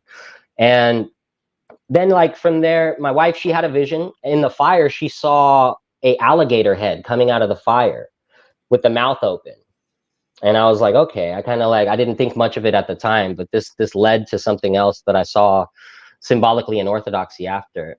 And so we go back in the house, the ceremony ends. It's like hours later, the ceremony ends. We go back into the house. My wife's having a rough time. She's having a rough time, and we're trying to navigate our way to the room. We had a room in the house because we were the only couple there. A lot of the other men were sleeping in tents outside. And we try to get in there. It's hitting my wife really hard at this time. And she has a vision where she sees herself on top of a mountain, and she sees me as Joseph, her as Mary, and my son as Christ. And I was, Lord have mercy. Gosh. Yeah. So I heard that, and it kind of snapped me out of everything. And I was like, oh, no, that's blasphemy. And I was like, something's really off here. I was like, we got to get the heck out of here. And my wife was having this vision, and I was like, we got to go right now. So she's kind of like limp, and I'm like dragging her out of the house. And it's just like, it's a mess. It's a messy situation at this point. I'm on 15 grams. She's on 15 grams. She's having this vision. I'm dragging her out. There's people that are trying to have me like stay in this room, and they were like standing over us, trying to get us to go to sleep. It was just real uncomfortable. It wasn't well planned out on anyone's part, you know, to be honest. It was a very, yeah. So I'm dragging her outside. I'm dragging my wife outside, and Yeah, on 15 grams on native land, totally out of my element. We get outside, everybody's like, yo, Mark, what's going on? You know, like people are freaking out, everybody's kind of freaking out. And I become like, I remember going like mute. I remember that it kind of like, I was going in and out of like my high on the mushrooms. Like I would come, at that point I was dragging her out. I felt more in control of myself. And then I almost like, it hit me. And I started having like this vision where I was in darkness and I couldn't speak. And I was almost like somewhere else. And I had this like, this demonic voice in my head telling me, it was like trying to erase the memory of my son from my memory. It was trying to erase the memory of my son. And it was telling me, if you want to remember your son, you want to see your son again, you need to jump in the fire. He's on the other side of death. That's what this voice told me. So I was like, okay. And I stood up and I like howled at the moon, apparently. I like yelled at the moon, and then I swan dove into the fire. So I swan dive into the fire, and then I land there, and I'm just kind of laying there. And I just laid there. I just kind of was just laying there. And someone picks me up out of it, and I like brush myself off, and I'm like, oh, and I kind of like come back too, because I felt like I was out of my body at this point, almost like something else had taken over, like a demonic entity. And I'd come back into my body. I'm like, whoa, I was like surprised, like I'm on fire. What's going on? And yeah, it's crazy. My wife's over there in the corner. She's like in shock. Everybody's in shock. Oh my gosh. The chief guy at the ceremony, he's like drinking whiskey at this point. He's like, give me some whiskey. He's like, I'm over this. This is too much. You guys are done. Yeah. Yeah. And man, Lord have mercy. It was a crazy night. But you know what? Thank God for this experience, because it led me to Orthodoxy ultimately. So after that, I'm like, there's people trying to calm me down. I'm doing like I think I'm doing like a breathing exercise, maybe some yogic breathing exercise to try to calm down, of course, because that's what I was into. And somebody came over and they were trying to teach me how to breathe, and he kind of like bucked up on me, and he was like, yeah, you need to calm down. And I hit him. I sock him in the face, and I break my hand. I didn't know my hand was broken until the next day. I still can't bend my finger. This is as much as it bends to this day. And yeah, he flew, and then I had a guy tackle me from the side, and then I had like 2 other guys on me, and I kind of pushed myself up off the ground. I was in like this weird psychedelic, like kind of crazy state. I was just kind of uncontrollable. I pushed myself up off the ground. There's a couple guys on me. They're like, calm down. And I'm like, you know, and I was still a bit feisty. And I remember at one point I was rolling around on the ground. Later that night, I ended up rolling around on the ground, kicking, and like I think I went into a frenzy of some sort. It was a mess, and we were just basically trying to leave at that point. And then from that point, they ended up threatening to call the police. And the native police out there, it's not like the police in the city that we're used to. It's like a different kind of ball game out there. They operate under a different, you know. So we were like, you know, let's just leave. We're just trying to leave at this point. So if you guys just let us leave. So we ended up getting in our car and driving home on 15 grams of mushrooms. My wife actually drove, and that ride home felt like forever. It felt like years. It felt like we were driving around. It was like 3:30 a.m. when we took off, and we were driving around in circles. It felt like in these windy, dark roads that just felt like they were never ending. It felt like we were in an acid loop and we were never going to make it home. And yeah, eventually we make it home. The sun's rising, and I make it home to my kids, and it was, I knew I experienced something demonic 100% after that. I was like, this was demonic as heck. And I saw that, and I came home, and like the day after this, I think I saw the episode that David Patrick Carey did with your mate Tom on his experience from the ayahuasca, and then I connect that, and I'm like, yeah, that was definitely demonic. And this is the same thing. And then one more point before I forget. One more point. Sorry, it was I don't want to forget the alligator. The alligator head in the fire. It connected to the icon I have back here, the ladder of divine ascent, and the serpent head being in the fire. I remember seeing that and being like, oh man, this is where I'm supposed to be. Like, this is, I don't know. It had some weird, like, kind of like divine God's providence kind of correlation for me. Maybe I'm going too far on that, but it seemed like a correlation to, like, because I jumped in that fire into the serpent's mouth. You see what I'm saying? Yeah. Like that was me taking that demonic deception to its ultimate point, like where it was leading me. That was the ultimate goal it was leading to, was the pit of fire in the serpent's mouth. Right. Mm-hmm. So yeah, that makes total sense. Yeah. Yeah, that was. I wanted to address this super chat. We got a question that came in from Kayla Carter. She asked a question, and I just want to say, everybody, smash that like for everybody who's here. And if you have any questions or comments or want to support the channel, feel free to send in a super chat on Streamlabs, Dono Chat, or YouTube. And if you're really feeling generous, gift in some memberships here on YouTube. But Kayla has a kind of a serious question for us. She says, "Hi, David. After listening to yours and Jay's podcast, I'm beginning to realize that my boyfriend's beliefs align a lot more with Theosophy/New Age, and he's really into Billy Carson. What resources can I give him to help point him towards Christ?" I'll ask for maybe your guys' help if you have some insights. Mark, maybe you have. Well, I mean, this channel right here sounds like probably one of the best places to be for insight on those kind of topics, for sure. Yeah, I would say, Kayla, yeah, if you I hate promoting my own stuff, but sure, the YouTube channel is probably that we talk a lot about that topic. Yeah. In regards to books, there's not a whole lot in Orthodoxy that's talking about psychedelics and New Age. The first thing that comes to mind is Father Seraphim Rose's Orthodoxy and the Religion of the Future. Yeah. So, Kayla, if you've thought about it, or if you can, I would, if you want a book to potentially give him or read yourself and maybe give him, you can check out Orthodoxy and the Religion of the Future. He does get into New Age and Eastern mysticism in there, as well as aliens and other beliefs of the contemporary period that lead people astray. It's hard to say if your boyfriend is into Theosophy and New Age, how to go about doing Christian apologetics to somebody. It depends on where they're at and what I mean, I'll just give a general advice, and you guys can chime in with whatever insights you want to share. Is the goal, in my experience, when talking to people that are outside where you're at and you're trying to bring them closer to you, is to find out the points of bridges that you can build to connect their worldview and the things that they already believe in or find interesting with your own. And so I've done multiple streams on New Age spirituality that maybe you could listen to those and hear ways in which panpsychism or sacred geometry and fractal mathematics, that type of stuff, can be reinterpreted as pointing towards Christ as opposed to collective consciousness or your whatever it may be. So you could check out those and find where maybe points that your boyfriend believes in, and you can try to connect those dots. But in regards to a book or something to help him, the only thing that I can think of is Orthodoxy and the Religion of the Future.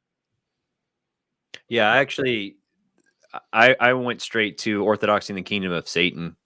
I mean, it's kind of rewritten. Father Spirit and Bailey kind of rewrites the same thing. It's a little more modern. Obviously, I love Father Seraphim. You and I were just talking about nihilism, right? Yeah. And, I mean, to me, I think if you can we talked about that first chapter, when you come to Orthodoxy from a very heady standpoint, at least coming from the West, I think the deconstruction of philosophy is helpful, like being like absolute truth, relativism, and like you need to throw all that garbage out. Like you don't understand how your belief system is based on nothing, and that's kind of why I want to tell, I'm happy to tell my story. Like I lived out kind of that reincarnation, Buddhist enlightenment stuff in a psychedelic experience, and it's complete garbage. You wouldn't even want it if you could have it. I mean, it's the same thing we were talking about earlier with magic. Like, look, you're too dumb to try and force your will on the universe. Your ultimate way of navigating this space is submitting to Christ and being aligned with his will. You're going to have the best ride ultimately. Right. And hopefully, I hope, the series is kind of, like I said, hopefully based upon that. And hopefully we can maybe bring up some more topics if she, has some things in particular that we can stream about and bring other people. Mark, probably we'd glad to have you back when we want to talk about Catholicism, maybe doing some more deep dive, and certain topics where people get hung up on. And again, not necessarily coming in and debating, but being like, okay, so you're in a Sola Scriptura, like, how does this work? And it's not even, like I said, I'm not trying to hammer you and tell you how you're dumb or what. I'm like, look, we need to peel back your belief system and show you you're going to end up over here. You get over here, not a good time. Like Mark, Mark, you had honest intentions. You're like, okay, cool. I'm just trying to this blue pearl experience. I'm trying to get Exactly. closer to source. Yeah. But sorry, you can get led in the wrong direction very quickly. Yeah. Right. I think Father Deacon Ananias had an analogy that he said that really I thought was really well put, and it was basically he like related it to wandering onto someone's land in like the South, and like you pick an apple from their tree, and they have the right to shoot you. And it's like unknowingly wandering into demonic territory. They still have demonic rights over you, whether you knew it was wrong or not. It still has the same kind of consequences. Right. And I think, yeah, definitely what David Patrick Harry was saying, what Patrick was saying about I remember you did an episode where you were talking about that, like the frequencies, how that carries over, like the Fibonacci sequence, like how all these things are like pointing to the truth, pointing to the fingerprint of God, like an intelligent design, an intelligent creator over his creation. And how Orthodoxy doesn't deny these things, but embraces them in their fullness and takes them to it. Orthodoxy is totally in line with all of that. Right. And the belief in energies and all that different stuff. Yeah. Like we can put all that stuff into a new context where it makes sense. And Yeah, I'll just exactly. conclude the super chat by saying, and somebody mentioned in the live chat, I brought it up, but Kayla, I do not know the situation, so I am not saying anything about decisions you should make. But if your boyfriend is into those things and you're being drawn closer and closer towards Christ, or your life's going in a different direction, I think it's really important to have an explicit conversation about that with them. And if it's really important, let them know that potentially, don't know your context, but if you're going to have a relationship into the future and it's going to be long term, like there are certain things that are going to be really important to you.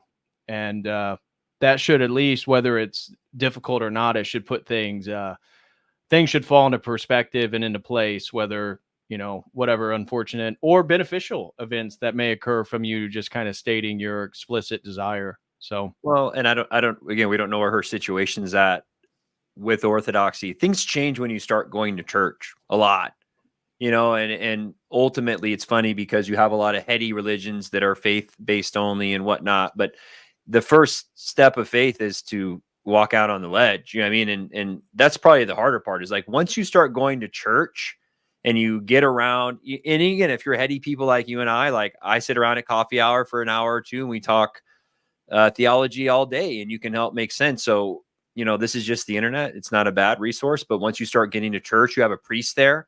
Like we had a young guy come from 30 minutes away, and he started asking me about original sin and baptismal regeneration. And luckily we had Father Patrick at our church is writing a whole paper on Augustine in the original sin. So I'm like, look, dude, I can get you going, right? We are the middle grounds to get you into a community that is going to be so much more fruitful. Like the rest of this is just kind of patching, and hopefully we can just kind of be, like I said, a gateway for you to get, checked in somewhere.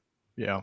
And yeah. Well, let's finish with some of our war stories here. Yeah. Because we're already at 2 hours and 54 minutes. So I wanted to I wrap up my DMT and then my last psychedelic experience, and we can chime in and say things in between. But for DMT, and I'm curious if you guys smoke DMT. I think Dr. Mo did. I don't know if Mark. I never tried DMT personally, no. But I do feel like I was sent to a similar realm when I did the 15 grams of mushrooms, because I know they're a very similar chemical makeup, if I'm not mistaken. Yeah, they're both. Yeah, like one thing off, right? Yeah, tryptamine. Yep. And so for me, I was never able to get a hold of DMT until I got to my master's degree. And we already talked about one of the visions that I thought I was going to get into, the University of Chicago, and that didn't work out. Well, I went to a friend's who had some, did the whole thing about taking as many hits as you could before, launching off. And yep, I'll state from the beginning that maybe it's just I'm a genetic anomaly. There's like less than 5% of people where DMT doesn't fully work. They don't have the same experience. And this may relate to the two stories that I have. So I took as many hits of DMT as I could out of a bong, and the colors started to come on. I laid back on a couch. I never felt like I broke through. That's a common metaphor that people feel like they break through. It did feel like a transition. And I've described this in a video for members. My experience was, it was like a 50s diner, and the wall was like a spinning galaxy. And I had come through that spinning galaxy, you know, kind of what NASA portrays as the Milky Way. Who knows the validity of all that stuff. But, and I'm in like this 50s diner, and people are dressed, you know, in like 50s traditional clothes with with hats and business suits and all that. And it's kind of like the motif of the time traveler. So I don't know if you guys were into the, what is it? The Imaginary Foundation. It was like a website that had all types of art. And I'm not familiar with it. Their stuff. Yeah, I had their t-shirts.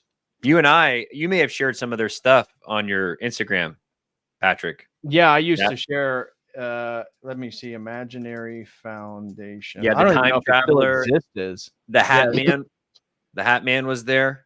Yeah, right. The colors. It was like DMT. It was like the guy did DMT and like made those t-shirts. They're cool. I liked them at the time. Yeah. So like, this is their website, and it's like a very pro science, psychedelic site. So they have a lot of like astronaut stuff, but like this type of stuff. This is the motif of the time traveler. This guy that has a briefcase and the top hat and like that sort of early 20th century aesthetic. Is that supposed to be like a famous DMT entity? Not necessarily. It's just it's an art motif. When I was in psychedelics, you could look up art motifs of the time traveler.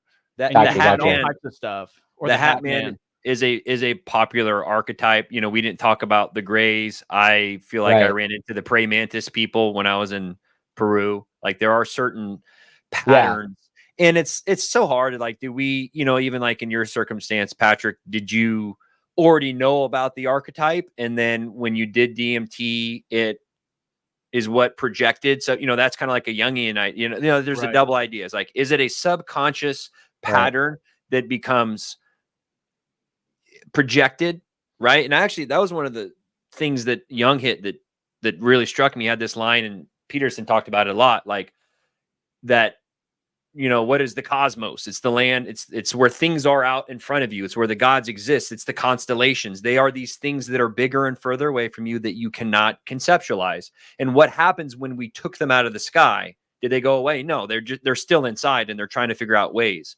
So when ancient man, from a pagan perspective, was doing these rituals, they're like acknowledging them and having a way to scapegoat their ways about, and they're actually somewhat conscious of them. Where modern man, we're all possessed by them and don't even know it. Like we talked about Aphrodites or Aries, you're possessed by angers.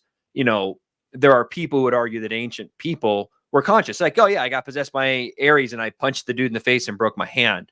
Where when we say, oh, I was demonic, like when we say that, it's so like inflammatory and scary. I was possessed. Like, no, I didn't have control over myself and I punched the guy. You know what I mean? No, like, it felt like I didn't make the decision to punch him. I don't know if it was like a natural, like, protective reaction, but I remember I was so out of it, I couldn't see his face. I couldn't even see his face, you know? So it was like, it was interesting. And I don't remember deciding to jump in the fire at all. I don't remember even, because I was surprised when I came back into my body, came back into consciousness. I was surprised to be on fire. Right. So yeah. So, and I had, like you mentioned, like the interior voice, both you guys kind of mentioned ulterior voices within your head. Yeah. That had happened a couple times to me, and it felt like it was an outside entity, but it wasn't anything too traumatic or devastating that like altered my worldview or changed I knew that there was risks, and that sometimes you had a bad trip, or sometimes, something negative would emerge. But in regards to the DMT experience, so I go through this spinning galaxy, and I'm sitting in a booth. I mean, it's like the Happy Days, right? With like a 50s diner style, with like red leather booths with, the chromed out little tables. It looked just like that with the black and white checkered floors. Oh, wow. And I'm looking around, and it was so vivid, like the faces, the people, and there was waitresses, and they're serving people, and all the men are dressed like that. And I was trying to get people's attention, but it was like they couldn't see me or interact with me. And I saw these time travelers again going in and out of this little spinning galaxy on the wall. And this is where I thought I was going to get into the University of Chicago. And then it kind of began to dissipate. There was like colors and rolling hills. All of a sudden I was in like a Candyland type environment, and then it went away. And I came back and I was like, well, that didn't last very long, because I was expecting like a 10 minutes, you know, and they're like, yeah, that was about like 2 minutes or so. So I tried to do it again. Couldn't, nothing would come on. Try to do it another time with another friend, and nothing really happened. Just kind of felt a little lightheaded, a little bit of a head high, body high, but no visuals. And they were blown away. The second time I did it, like my buddy's like, okay, there's tons in there. Like, I know you said you couldn't launch, but and it didn't happen. And he was blown away by it. And so then I was kind of frustrated, because I wanted to contact these entities, and it never worked for me. And we'll get into the ayahuasca, where for that it shut off for me as well. But if you guys did DMT or had a DMT experience, feel free to share. I know Mike had one. Yeah. So it was funny. I was at that psychedelic conference, and then I went to hang out. They had the frog, the 5-MeO. I think it's Bufo Moringo. It's the Colorado bullfrog. Yeah. It secretes it. And obviously you have to smoke it. And I had a similar experience to you, that everyone there blasted off. I just went dark for a minute or two. I didn't really have much of an experience with it. I think one of the big issues with that is being able to inhale. Like it's like smoking plastic. I don't know what yours like. If you have the actual green stuff, it's like smoking plastic. Because you have to sit and you have to hold it. And as soon as you cough is usually when you kind of come out of it a little bit. So when I did the 5-MeO frog, I didn't have anything happen. And then another time, actually 2 other times, I had the actual green stuff. And the first time I coughed myself out of it, like it literally, like, you know what I mean? I was starting to happen, and it literally just woke me up, kind of like, throwing water on someone who's drunk. So the second time didn't happen much for me. The other time we did it, we used a gravity bong, and that's what did it. We put it in this big bag, and it worked. It worked. I would say, yeah, I had experiences, but I remember sitting on this couch, and and again, it's not like I don't even know how to explain it. It's not like it's happening in real time, but I felt like the first thing that happened is I felt like I shot out of my body, and I hit like a bug zapper that was around the earth, and I hit the bug zapper. And then I fell to the ground, and then I had and I hate using all these terms because it sounds so crazy. And I felt like I had a UFO come over me, and it hit like a gravity wave, and I was pinned to the ground. And I was trying to turn, and I couldn't, but I was stuck to the ground. And then I had a voice in my head says, "Oh, go inward." And then I rolled myself into the earth, and then I plummeted deep into the earth, and it was cold, and then it got dark, kind of like when you swim in a pond. How as you're going down, it gets darker and colder, and the temperature changes really quickly. And then I shot up through a volcano, and I had these were all Jungian, and this is why I don't know if it was from reading subconscious. Your roots to hell to get to heaven. I felt like I dived down and up. So there's not a whole lot of fruitful to discuss from that. But then I hit it again, and I definitely felt like I had this female entity that was kind of like this bluish color, and I remember standing up, and I felt like she kicked me in the chest, and I fell down in this chair, and it was you got to shape up kind of thing from Greece, kind of like this, you're not man enough. I was, searching for a partner at that time in my life, and I was kind of single. So I don't know, I think a lot of it, my opinion, looking back now on the psychedelics as a whole, I think there's definitely demons that are trying to come in and hijack you in a position of vulnerability. Yeah. Right. I think all of us, the theme is look, we're trying to search for truth. We're trying to search for something that makes us better. Yeah. And Mark, I think I was earnestly searching for truth. And I think that's what led me out of it, is because I didn't stop that search. Exactly. I totally found it. Yeah. Go ahead, Michael. I didn't want to cut you off. Just hitting on, then they can come in and hijack. It's like Pinocchio, this fox comes oh, you're going to be a movie star. Dude, I remember thinking at one point I was so delusional that I'm man, we need after listening to Terrence McCarran, I'm like, we need the Michael Jordan of psychedelics. We need a guy that can take like 100 grams and go into the noetic realm and come back with the secrets of the universe. Like, that's what we need. That's what's gonna. I remember I was following this one gentleman online. He was like an African guy, and he was taking like 40 grams of mushrooms or something. They were doing like these crazy high dose. It was nuts. Yeah, I mean, Graham Hancock's book, and again, this is what I'm saying. A lot of this, and kind of the point of the stream is like there are bridges to be had in this, especially if you're atheist. For me, it was a bridge. Being atheistic, agnostic, not believing in the spiritual realm. Like, look, I'm pretty sure there's a spiritual realm. I don't have it all figured out, and I'm obviously trying to humble myself at this point and taking what the Orthodox Church has to say, because I know I've went in there, I got my ass kicked. I had that before too on one of my other psychedelic trips. I felt like I was blasted into the corner of the universe, and I went into a saloon, and it was the same thing. There's like all these demons, and again, I didn't think about them as demons at the time. But it was just kind of, for lack of word, entities that were sitting at a table, and they're like stealing, like playing stud, and they're like, we don't take too nicely. You're kind of around here, boy. You lost? You one of them earthlings or whatever? And I'm like, well, I'm here to hang out. And they're like, you can't be around here. And I basically just got beat up, and they threw me out of the saloon, and I had a terrible, like, anxiety-driven trip the rest of the time. So for me, a lot of them were like, I think psychological and physical states that were that had some form of, like, I don't want to even say metaphysical, but like a dream. And you know what I mean? Like, you ever had a bad dream, you wake up sweating. Right. Like, that's how I viewed a lot of these. They were like reflections of my mental, emotional states, but I also think they could be hijacked. And I think that they were precursors to my mental, emotional state that would follow after the trip. You know what I mean? Because like when you're taking 15 grams, you're taking a ton of serotonin and dopamine, and it's going to send you in these wild directions. And so it's like, if you can get a hold of one thing while you're on that trip, I mean, that's probably one experience we can talk about. You'll ride it for hours, but then you can also ride it, and then you just like jump on another lane. Like, you'll be thinking about love, or you'll be thinking about consciousness or memory, and then and then all of a sudden, you're like, oh, now I'm over here. Now I'm over here. And I don't know about you, that was me. I had total ADHD. It was like a focus ADHD.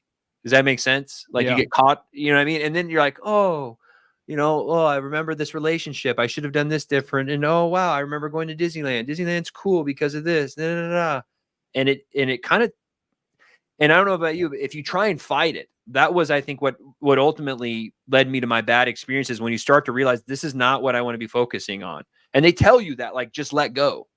Right? Yeah, I remember that. I remember that experience, which is the exact opposite of orthodoxy. Right. Yeah, I remember them telling me, like, get rid of any former beliefs you have of God or a creator or any spirituality. Before you come into the ceremony, you have to get rid of that. And I was like, yeah, I think I'm going to keep Christ, like, in my heart a little bit, Yeah, you said and that. It felt like there was like a battle over my heart.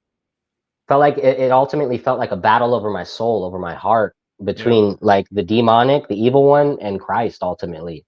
And it was when I remember coming back, I saw that David Patrick Harry episode with your mate Tom, and then I remember reading the Bible, just going back to the Bible and just reading like the beginning of Genesis and just the tree of knowledge of good and evil, and just being like, this is what I did.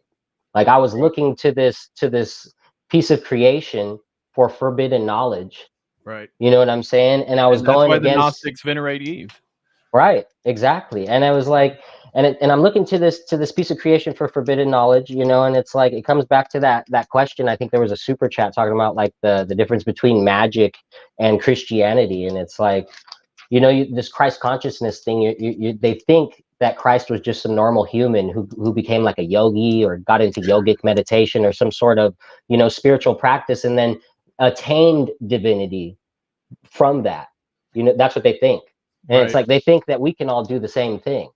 And it's Luciferian ultimately, and it's and it's not the way that it actually works. It leads you into demonic deception. It leads you into pre-list. It leads you into the ultimate deception, which is pride, which every other sin flows from there. Once you accept these kind of deceptions at their root, it's just a bunch. It opens you up to multiple other deceptions from there. Right. And it's like, I think it just comes down to one of the main points for me was just kind of reorienting myself in accordance to the order of creation, with the creator, Christ as God at the helm, and creation underneath that, and understanding everything in its proper place. Right. And my place in that as a piece of creation. Right.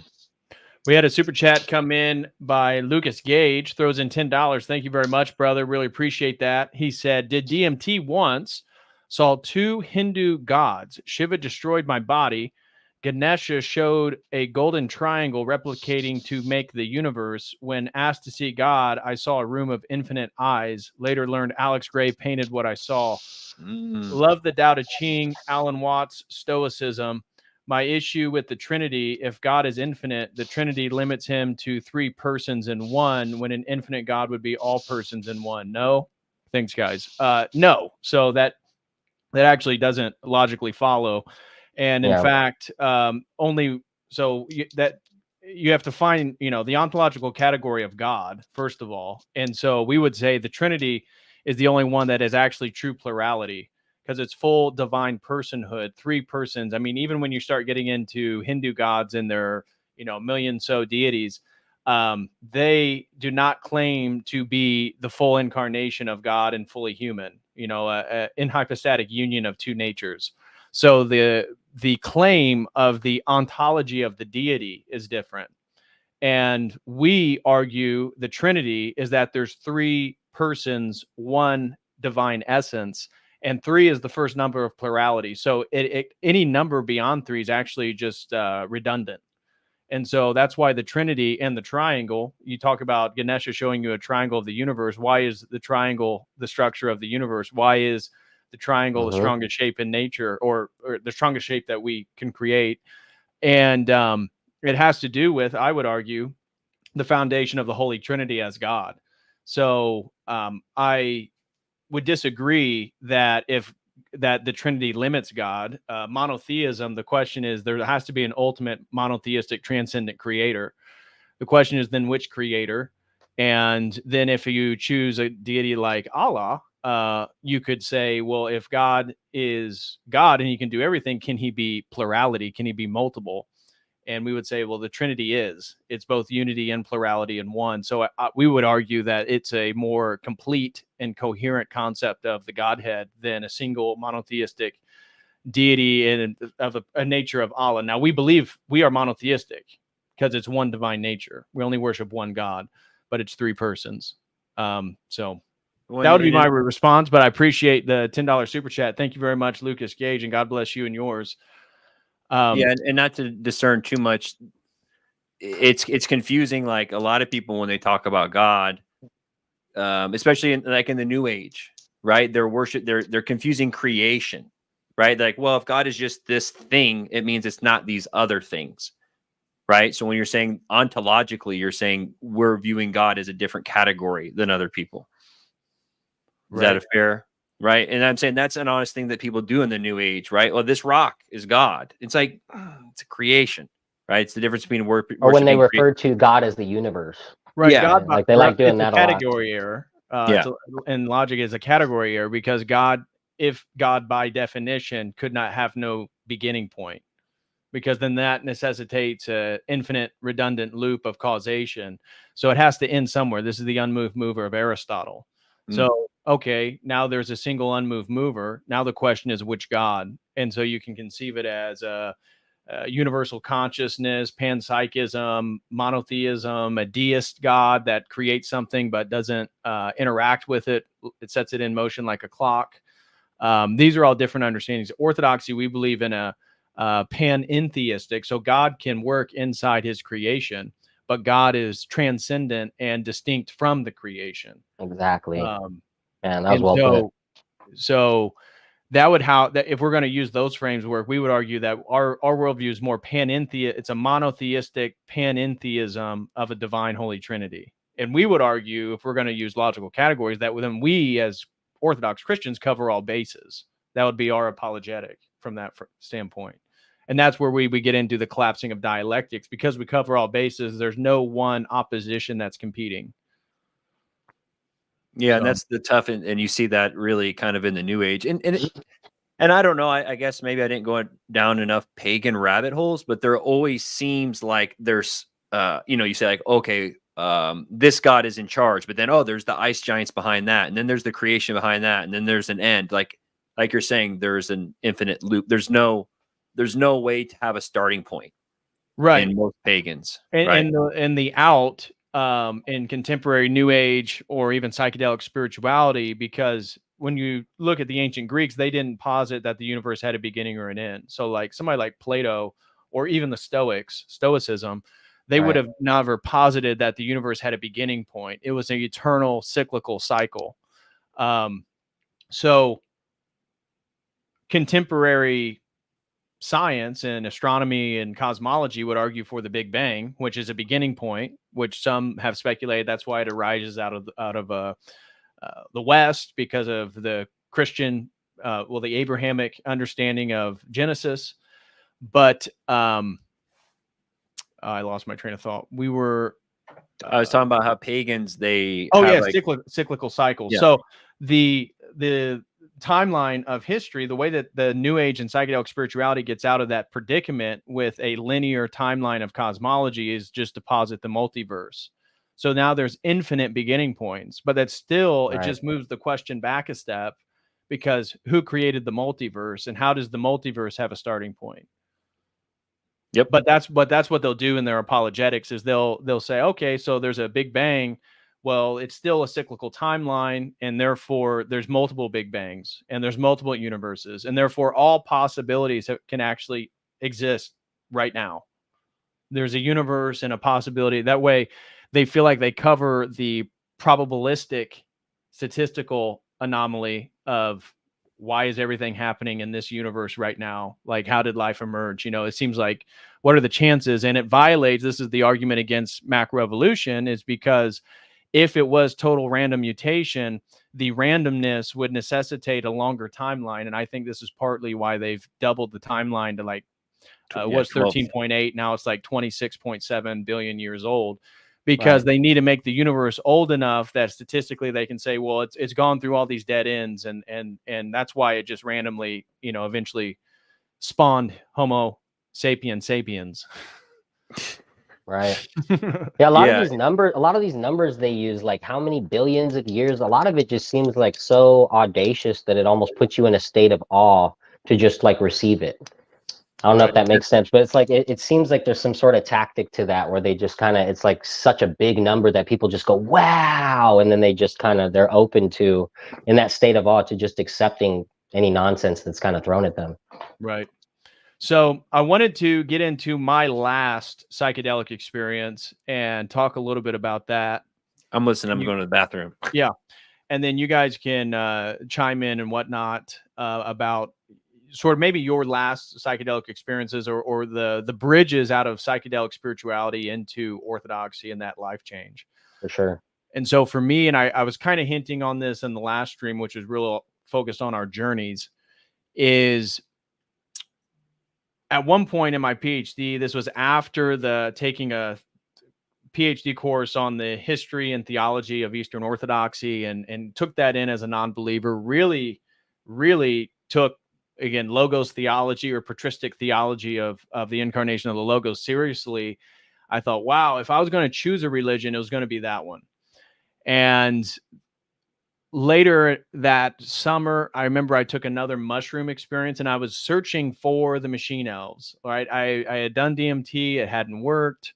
I had a lot of Satori experiences and illuminated what I perceived as illuminated insight, spiritual insight throughout my journey.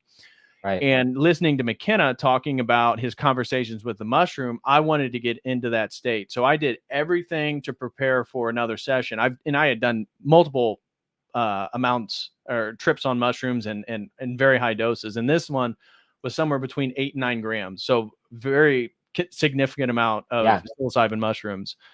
And I turned all the lights out, did everything, put a blanket over my eyes, put earplugs in, and just laid on the floor waiting for the mushrooms to kick in, and then calling for the mushroom, the voice, to emerge so I could have a conversation with it. And got, really high, and it never came. The voice never came. I kept waiting for it. I remember I laid on that floor for probably like 2, maybe 3 hours, waiting for it, and it just never came. A lot of pretty visuals, tracers, you know, beautiful colors and geometric structures that I saw.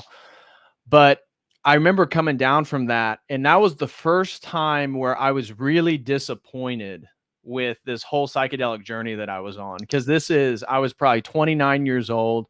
I had created Fractal Universe in 2015. This is three years after that.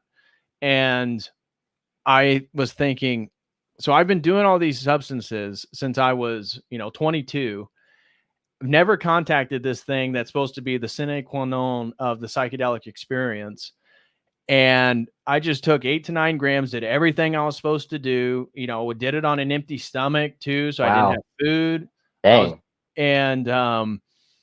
It never came on. And I remember coming down, it's like, well, am I just supposed to take these things the rest of my life? Am I supposed to, again, I was posting all this content of Terrence McKenna on that old YouTube channel. It's like hearing all these stories about contacting the self-transforming machine elves and conversations with the mushrooms and aliens. And it's like, I'm not getting any of that.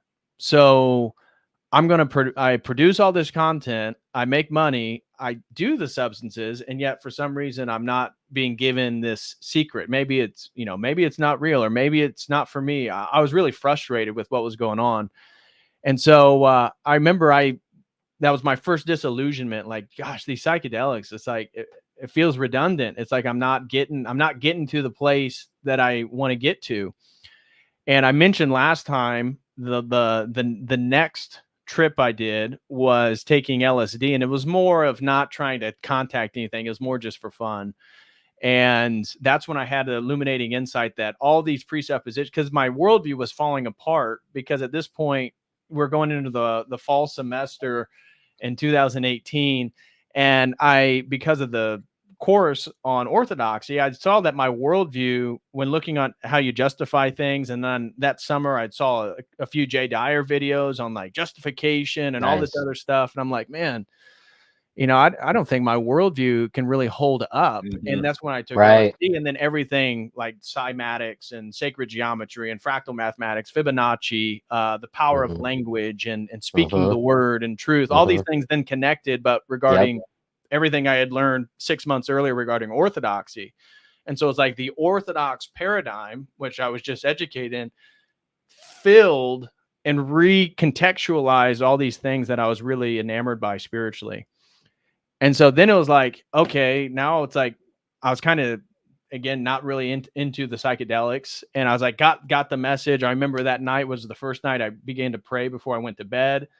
And it was really a domino effect of that point that eventually brought me into the Orthodox Church.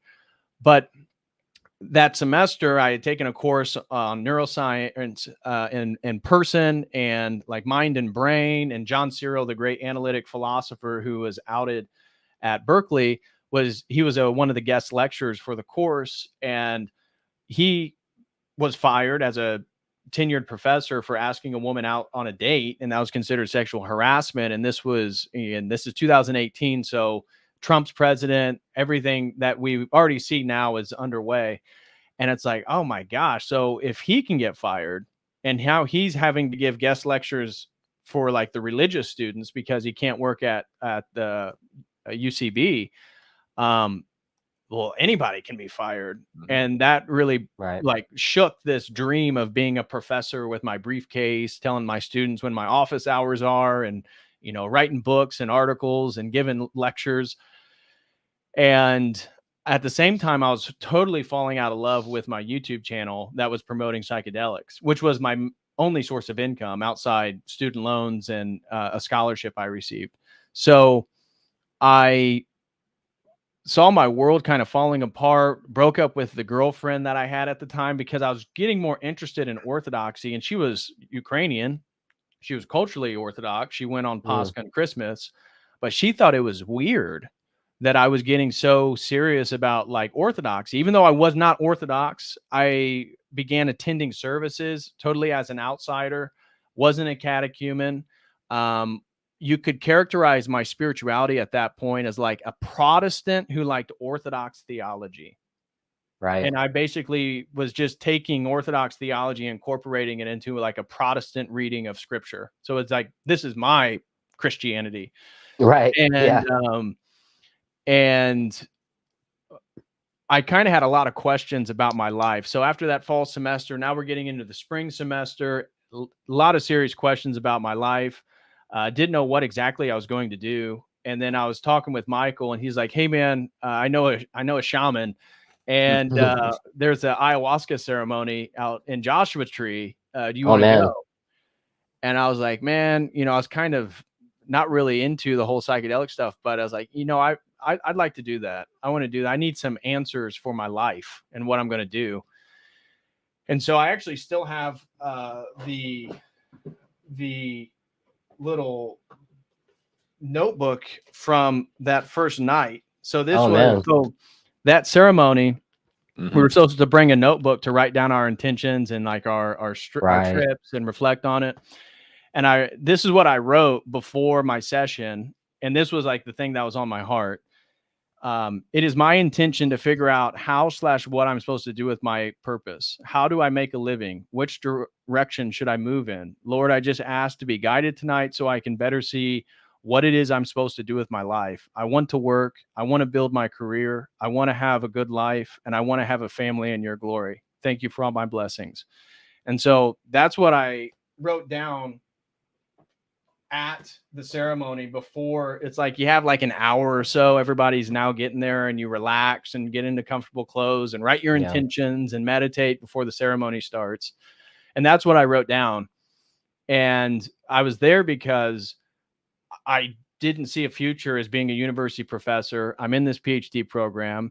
I don't like the YouTube channel I have. I want to do something different. My whole life is kind of moving in a different direction than that which everything was geared towards. And I went into the session, took the ayahuasca. Michael was there. He was over on the right side. I was between two women. They take the ayahuasca. It's not hitting me fully yet. So I'm feeling it coming on. I look over, one woman on one side begins crawling on the ground like she's a leopard and making leopard noises. I don't know if Michael remembers that or not. Yeah, dude, there's so many. I don't mean to. That's like par for the course. Like someone's gonna make. You know what I mean? Like Which one was this? I don't remember. Yeah. Was so she's walking around like an elephant and like making like cat noises, like she's like a leopard, and talking about a goddess figure she's seeing. And meanwhile, I just took it and I'm not feeling anything. The girl next to me starts bawling her eyes out. And it has to do with this trauma of like, I think she was molested as a child because her parents got divorced and her mother had a bunch of boyfriends. Oof. And she hated her mom because of, I think, the molestation of one of her boyfriends. Oh, man. And I'm like, oh my God, this is all on their first cup. No, man. So then the shaman's like, okay, hour later, who's ready for a second cup? I'm like, me. Right. So I take another one, and I took a third one. I took 3 cups both nights I went. Because you seem to have a higher tolerance. I do. Generally speaking in life, I just, even when I was into the weed smoking every day, it's like I just always had a high tolerance for substances and inebriation. And so I took it, and what happened for me was eventually I'm laying there on the sleeping bag. The visuals start to come on, sacred geometrical structures, all this Orthodox theology about logos, and it just like is a full realization in my heart that Jesus Christ was a historical person, that everything really happened, and it's the only, glory to God, and it's the only thing that makes sense in regards to a divine judgment of the human person, because God fully became a man, which is not the claim of any other religion to that extent. So that was the first realization. The second one was that my privilege, and it kind of ties in with what Michael was talking about, the prayers, that my privilege was not because I was a white heterosexual male, but because my parents and their parents and their parents were moral people. Yeah. And whether they had faulty Protestant worldviews and theology or whatnot, what I felt was washing over me, and my thankfulness, and at the time it brought me to tears, was the ways in which they tried to live as morally as possible was a ripple effect, but not a ripple in the sense of motion, but a stability, a providence, a flourishing of soil that allowed me to be the person I was at that point, and all the things that I was thankful for. And then the next one was, it was time for me to be a builder and not a consumer. Actually, I just posted a YouTube short titled that. Yeah. And that was my psychedelic realization, that Christ was a carpenter and Christ built things. And that is the role. That was the next role of my life, is to stop consuming drugs, consuming McKenna's ideas and Alan Watts's ideas and all these other people's ideas, and then regurgitating them or amalgamating them all together to have, this is my worldview, these are my thoughts. And really, it's just, I'm taking other people's thoughts and recasting them as my own. And that hit me. And I knew I had already created Church of the Eternal Logos, but I didn't make content for it. I think I had a couple videos, nothing like serious. It was just an outlet to talk about some of the Christian stuff that I knew all the psychedelic people would hate. But it wasn't like a serious thing. But what was put on my heart, that was when I was asking for, like, what am I going to do? How am I going to make money? How am I going to use my skills if I'm not going to be in the university? And what was put on my heart was, it was to create a new YouTube channel and really just give up the old one. And that's what I did. So when I came down, well, the drug stopped working. And so all of a sudden, after I got that realization, it's like the color stopped, the closed-eyed visual stopped, the euphoric bodily high stopped. I was just now present, back, the woman singing songs, the shaman's there playing her instrument, and everybody else is still totally in outer space. And Michael as well was in outer space. I remember talking to you, and I don't remember what I said, but I remember not feeling great about what I was talking to you about, because you seemed so like non-inebriated, and I was talking to you, and I'm like, I can tell in your eyes I look completely crazy to you. You know what I mean? And that's what happened. And I took more. The second night, I never really got a big visual. It's like they never came on. The only thing I gathered from the second night was that decisions I was making were going to be all right. So this new path that I was going to go on, ending the previous relationship, even though it was so convenient. I was moving back from California back to Indiana where she was, but didn't plan on being with her. My mom was sick, so I was going to take my life savings, move home, and begin this new YouTube channel. And it just like was a sense like, it's all going to work out. Don't need to worry about it. But I didn't. It's like the drugs didn't fully work. So that was my experience. I had like a euphoric ayahuasca experience for what it felt for was about 20 minutes. And I had these downloads, and then it shut off and it never came back. And that was kind of my sign that that stage of my life was over. I've never taken high dose psychedelics again. Never, I mentioned with your mate Tom, it's like, yeah, there's points where on a, beautiful summer evening when the breeze is right and the perfect sky, and you're like, oh man, tripping on acid right now with that sunset would look amazing. But I really have no desire for psychedelics. And therefore, this YouTube channel is really my journey from that point. So if you go back to the oldest videos, is from me having those realizations and now trying to, like Mark said, explain myself of why I left all that stuff and I'm doing this new thing. And I remember Michael, when I told him that I was going to just stop posting on my old YouTube channel, he was like, well, if you're going to do that, then sell it or do something. Like, you have almost, at that point, I had almost 100,000 subs, and I didn't sell it. I still have it. It's now like 72,000 or 75 or something like that. But I'm dual streaming over there so people can see it. But it's just not this. and I've hit all the Terrence McKenna, all the psychedelic stuff, but that's been my journey. So this YouTube channel has been my attempt to express myself to anybody who listens of why I believe what I believe now, as opposed to so much. So a lot of the early stuff was me taking a topic that I believed in and then repackaging it as how I understand it now as Orthodox. And that was probably the first full year of this YouTube channel, was just doing that. That's Glory to awesome. God, man. It was, yeah, I remember you're like, I'm gonna get rid of it. I'm like, well, you could repurpose it. You're like, well, then I feel bad if I sell it to someone, because you can sell, like, especially if you had a faceless, right? Yeah. If you don't know, that's like a thing. Like, people, I talked to someone about investing in it. Like, you can invest in faceless YouTube channels, and they'll do like NASCAR, like, these are the top 10 NASCAR drivers. And it's like, faceless is it's a lot easier to sell that versus like, who's Joe Rogan? Yeah. Joe Rogan's not going to sell his podcast to anyone, because no one's going to be able to take it over. So, right. Yeah, no, I remember being a little shocked. I mean, I kind of saw where you were at. I've been through some, I wasn't as far as you. You were kind of like, nah, dude, I can't, like, and that's, I think most people, once you buy into Orthodoxy, it's not even like I commend you for the sacrifice, but it's like, it's not even a sacrifice. Like, you just can't do it anymore. You know what I mean? It's kind of like, well, I gave up psychedelics. Like, no, I don't even want to do them.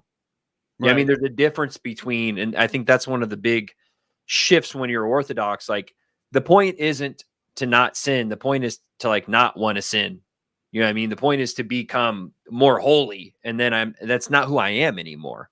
Right. Not to saying that I still won't be tempted. And I've done a lot of things in my past that definitely predispose me to falling in the same way.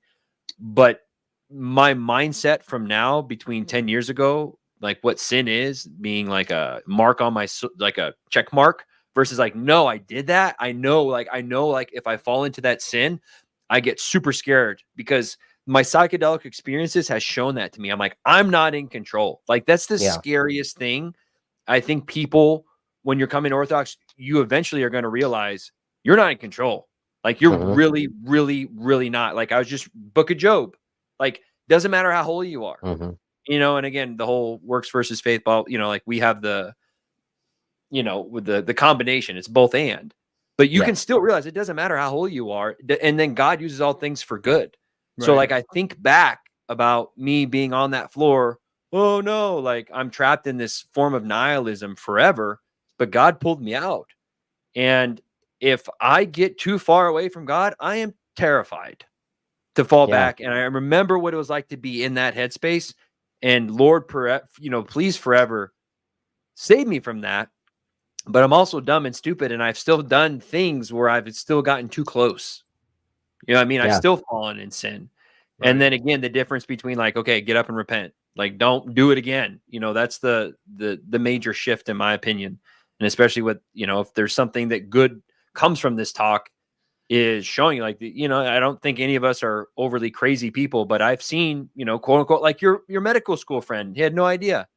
Right, here you go, bud. And, like, gone. Like, he could have been gone forever. I was afraid he was going to be. Yeah. I thought I ruined his brain. Yeah. But, and once he came down, just for those that remember the story I was mentioning earlier, he told me that he had, like, some schizophrenic episodes at other points in his life. So he was, which I didn't know, was kind of predisposed to, when he got inebriated. I mean, he went into another dimension. Right. And I remember in my I didn't touch on it, but in my that 15-gram trip situation, there was a point where I felt separation from God. I felt like I was just enveloped in this very, like, I felt the darkness at first, like, separating me from the stars or whatever. Like, there was no light that could get through. But then I remember later on, around the time before I jumped into the fire, there was this feeling of complete separation from God. And I was in this space totally devoid of light. And I would just never, looking back on that and moving forward and finding Orthodoxy, finding, like, Christ as the truth, as, like, with a capital T, like, really, and really taking that into my heart. I would never want to do anything that could give demons rights over me again. I would never want to do anything that could even take a chance. If there's even a small chance of giving demonic rights away, in any sort of way, I don't want to engage with that. I have no interest in engaging in anything like that anymore. But they're gonna, but it's crazy too, because whether it's greed or lust or anger, like the demons are good, man. Like, you know, I can sit here and say this all day, like, and it's so funny because I'm so terrified. And then I need, like, when we say, like, Judah, I will not, you know, I not betray thee with the kid. I feel it all the time. Like I'm betraying Christ.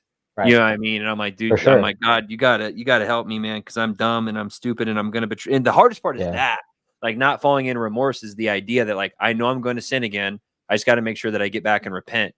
And it's just not a head thing. You know what I mean? Like, there's so many things in life, and we have this in medicine. When you have someone, like, let's just say they're dealing with weight loss, you just go to the gym, eat healthy, sleep. It's like, but for some reason, it doesn't really work that way. Right. I mean, number one, I'd say it's small steps, and there is where you get the idea. The first step is faith.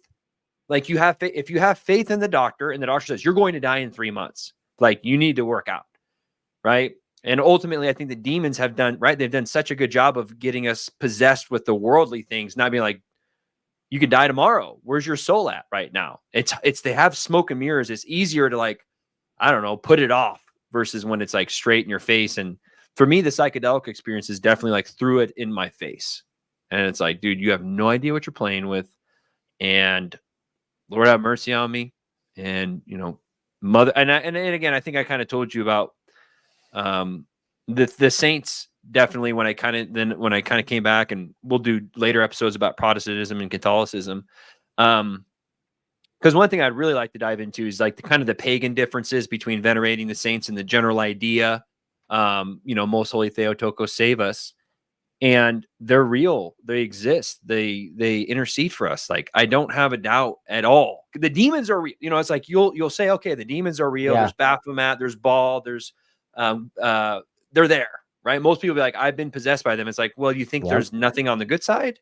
Exactly. Like, and it's like, yeah, obviously they're through Christ, right? That's why they are who they are ultimately. And they intercede for us in this life and in every life. And Patrick, when you were talking about, like, your family and the grace that you got from them, and these quotes just hit you so hard. Then Saint Seraphim, like, acquire the Holy Spirit, thousands around you would be saved, right? Like, there's nothing more true than that. Like, when I started coming in Orthodoxy and I look at what the saints say, I'm like, only, and it's just said so perfectly compared to some kind of new age wooey ways of saying it. It's like, no, that makes sense. Like, your parents saved, like, my parents saved me for sure. Like, and you want to talk about intercession. It's like that. What is that then?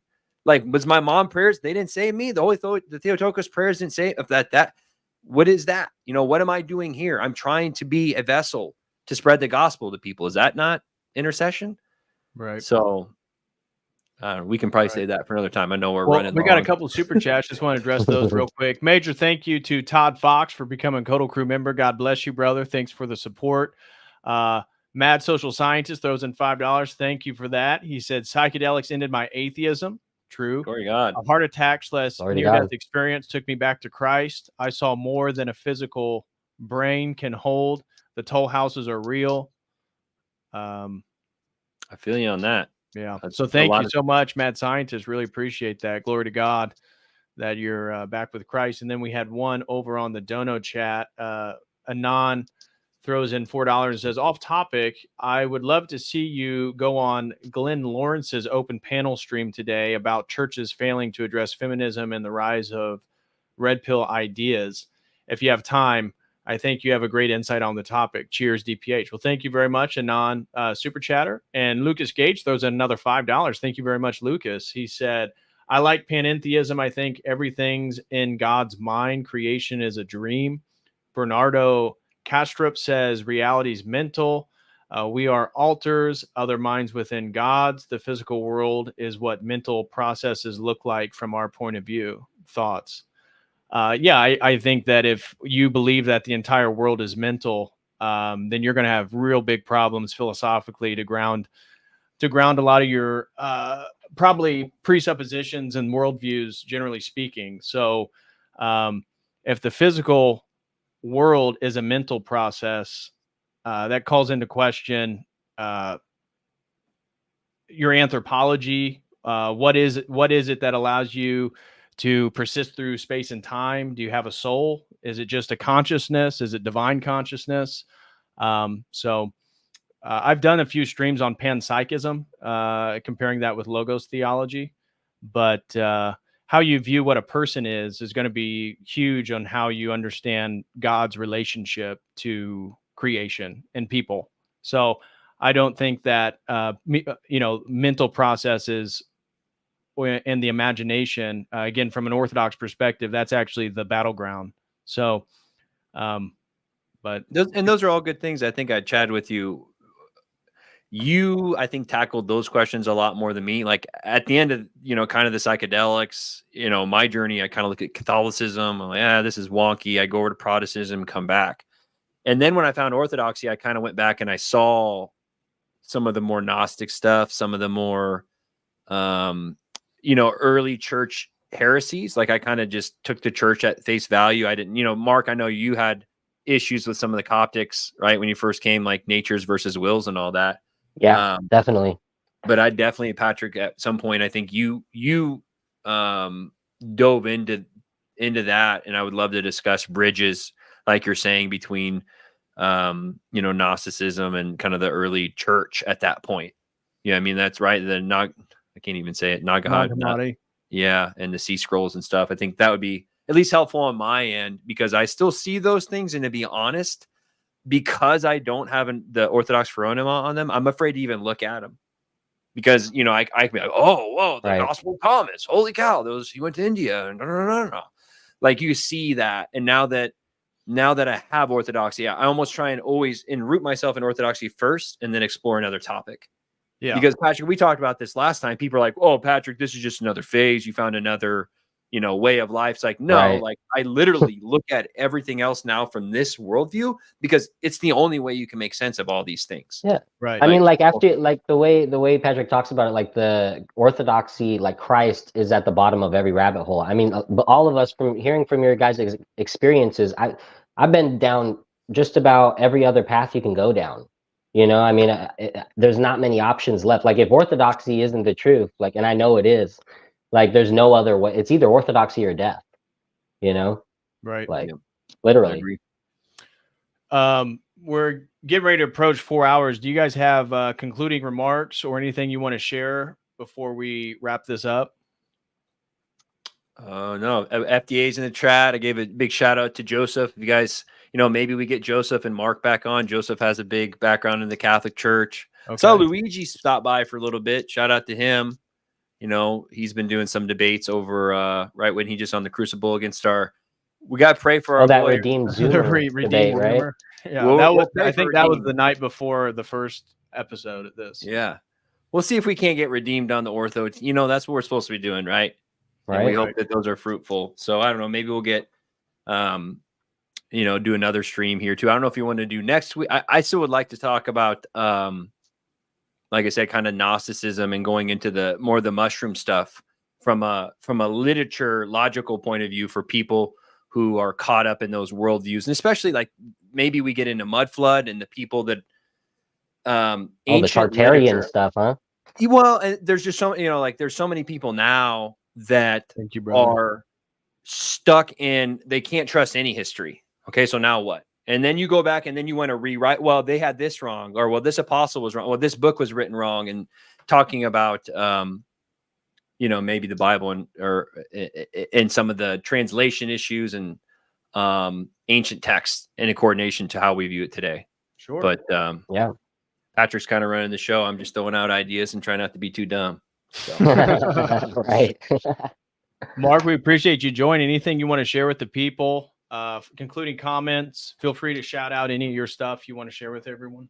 Yeah, no, I think I pretty much got out all the main ideas, just basically honing in on the proper order of creation and just that conflation that tends to happen that I see so prevalent in the New Age, and just kind of realizing that once I put it in its proper order, like everything just kind of fell into place in terms of coming into Orthodoxy too, and just finding the demons. I had to find the demons, and I found that they were real. They were definitely real. And you know what I mean? And so what's on the other side of that? You know what I mean? Like, are we just going to believe in demons and then there's nothing on the other side of that? There's no angels. There's no, you know what I'm saying? So it just doesn't. To me, I found the demons and immediately I knew the other side was more justified than I ever knew. I kind of knew in the past. I had already had some experiences, but I think sometimes in our life we need reminders. And if I'm going to give any shout out, I just did a pretty cool little podcast, Lightoftabor podcast, episode 7, with my buddy Mano Elia, and he's a cradle Greek Orthodox. He was born into a Greek Orthodox family, ended up falling away into Hermeticism, and we kind of detail his journey. He comes on and details his journey, falling into Hermeticism, New Age deception, and then navigating his way back to Holy Orthodoxy. So it's a really good talk, probably my best episode yet. One of the best ones for sure. Excellent. And what, the Science of Stuff?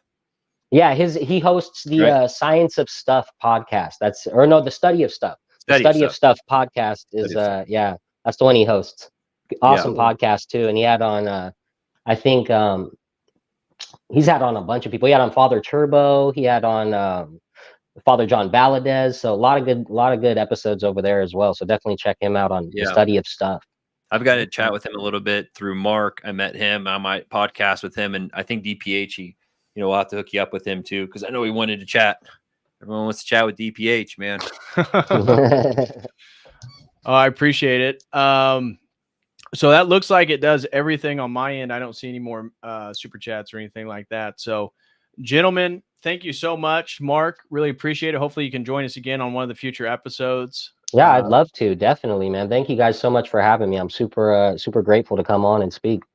Of course. Well, we appreciate having you. And Dr. Mo, we will tentatively be back next Saturday unless something pops up, but we still have a few more installments of this series. So hope to see you guys in the future episodes. I got one more request. Let's see. What's that? This mention came to the same parish, Doctor. I have a baptism today. So if you can all please pray for James. I have a baptism this afternoon. So excellent. Well, most definitely. God for that. Glory to God. What was I getting ready to say? I lost my train of thought. I had a quick thought, but it must not have been that important.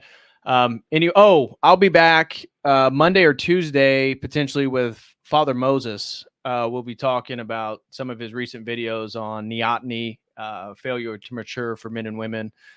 We don't have a day or time set. I need to text him back, but he's too busy lifting like 10 million pounds. Yeah, right. But I will see you guys next week for that, and we should have a sponsored stream ready to go next week as well. So I will see you all then. As always, until next time, God bless. God bless, guys.